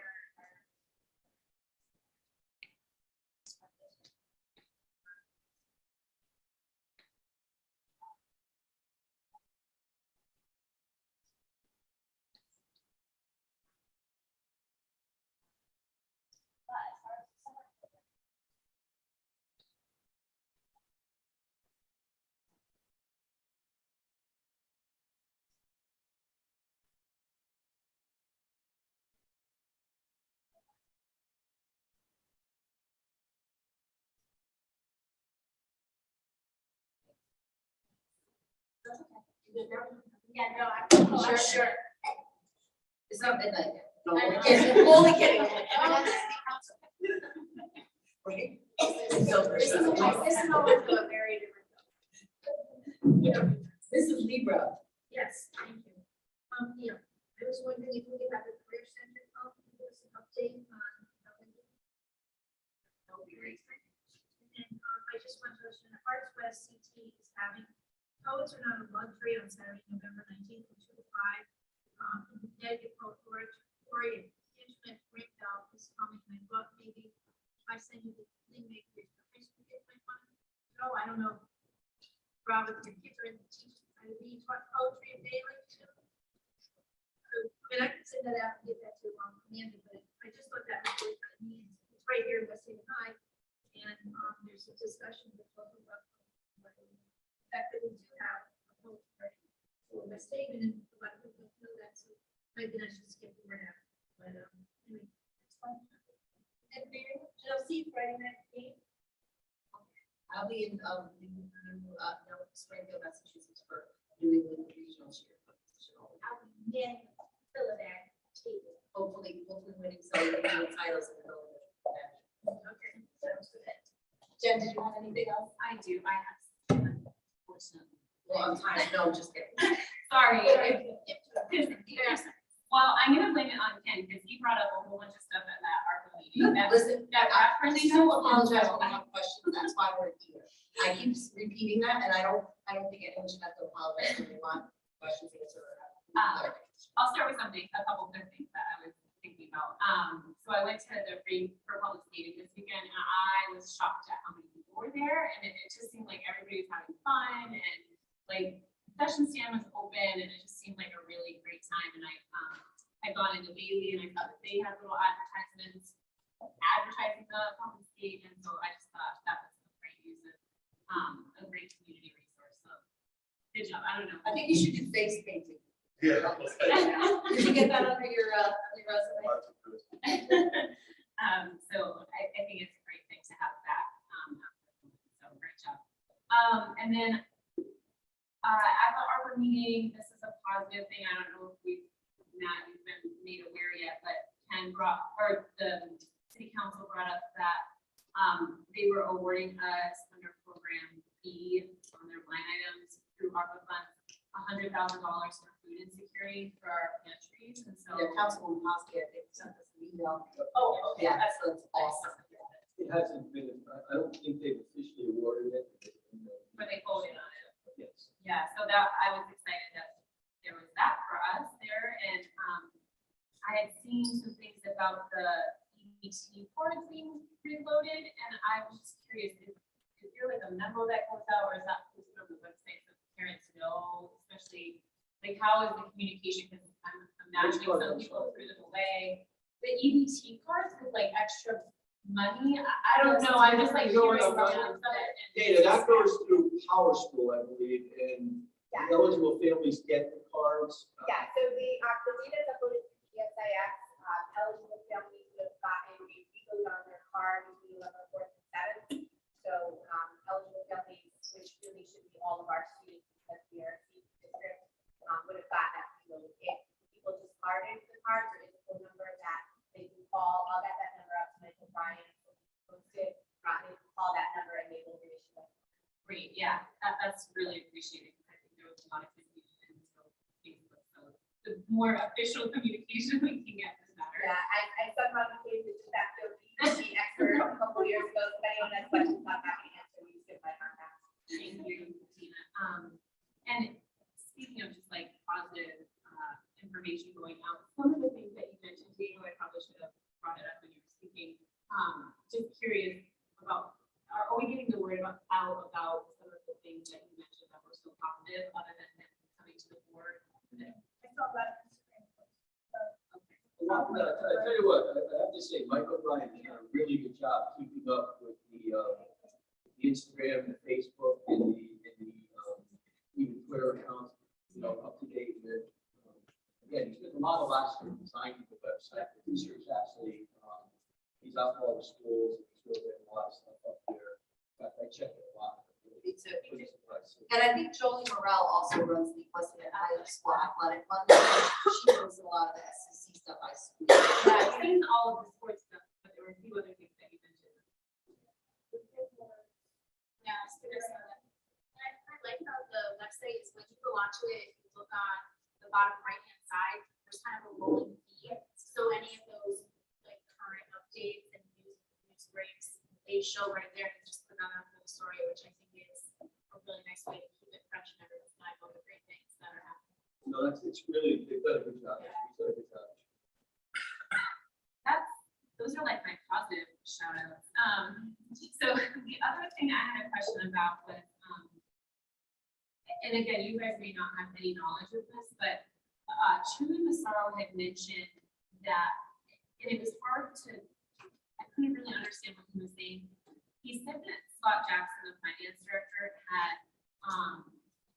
told him to hold something, either hold the meeting or hold something because of the $2 million project at Bailey, that there were some questions. And so I was. You mean the high school field? No, I'll get to that. This was at Bailey. And I was just curious because I noticed on our, and maybe this is dated now, I'm sure you do. This is like 2 months now. But there was only 800,000 that had been spent, but. So.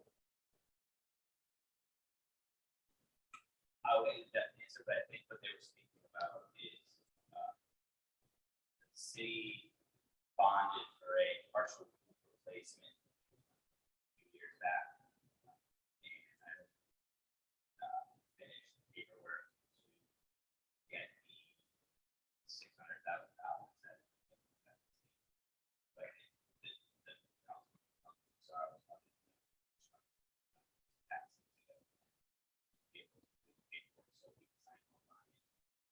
council, sorry, I actually have to submit that, and we were told that the Bailey project was to get make two requests for reimbursement.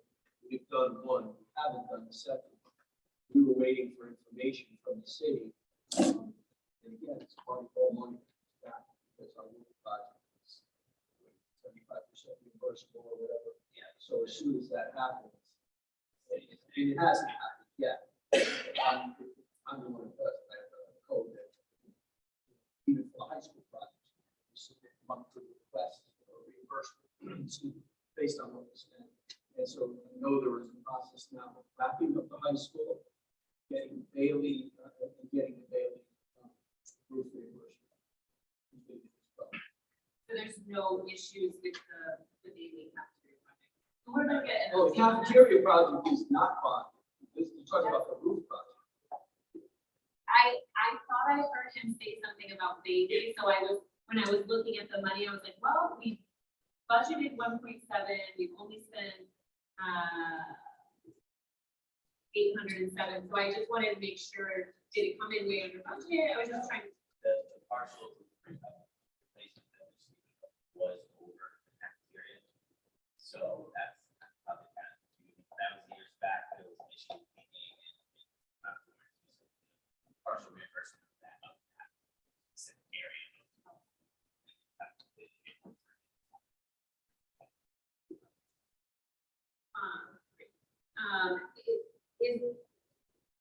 Did the project come in under budget, Bailey, the cafeteria? Or are we just not, like, We haven't, I know we haven't paid them, we haven't filled them one. Yeah, but I'm still waiting for the payment applications process. There's some that are still minor things that have been checklists. I don't think they did the air conditioning yet either. I know that's a part of the project. So I don't think that's been installed. As they submit the payments, we'll.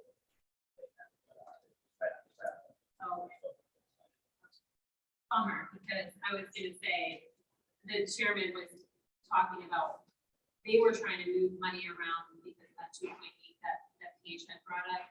And they had said they could come up with 3.85 out of their ARPA funds.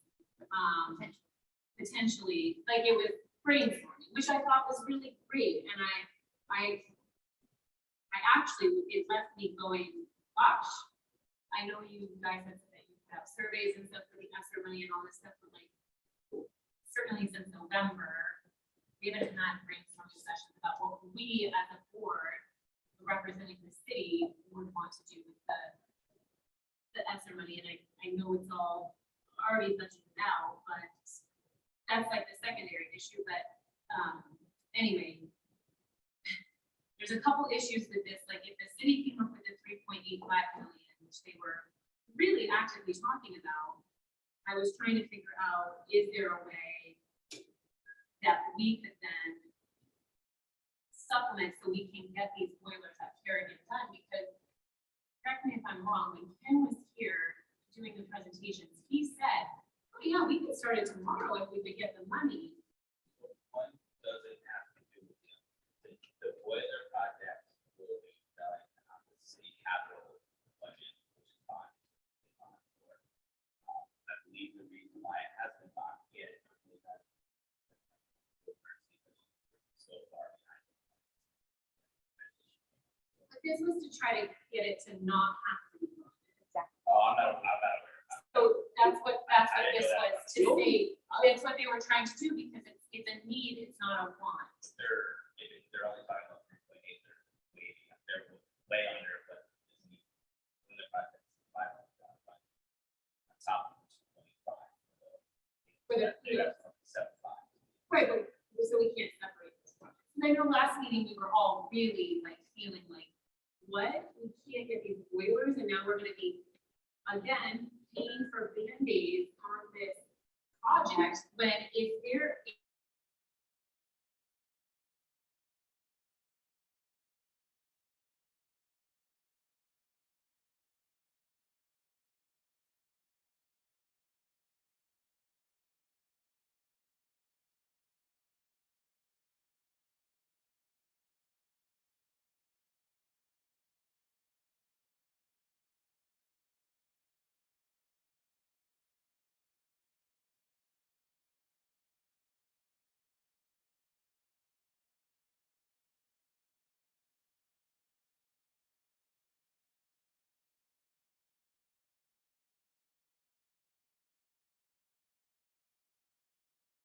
Design work, the delay getting parts, what's going to happen next year anyway. I was just kind of excited that the city was trying to figure out ways to get us to meet a need. I think it's great, and again, if the same logic applied to the fields. You know, it was like, well, if the city doesn't have to bond for that, it's gonna free up something else, money for something else, because there's always money to spend, and our infrastructure is old. Even our school buildings are in pretty good shape, but there's a lot of work that needs to be done throughout the city, storm drain. You know, different projects over at the town barn, and the highway department. So, you know, so anything we can do to help with that. You know, I was all for it. And by the way, it expedites the project. We don't have to go through, you know, what we're waiting for now. Right, so, and that's where I was just, it just led me to like pouring over our ESSER grant, which then of course brought up, you know, just more questions. I know you guys have presented this all to us, and it just, I felt heavily the frustration of the board the last meeting for the Kerrigan project. And so then listening to Ken at our meeting and seeing that the city was really trying to make an effort to get us money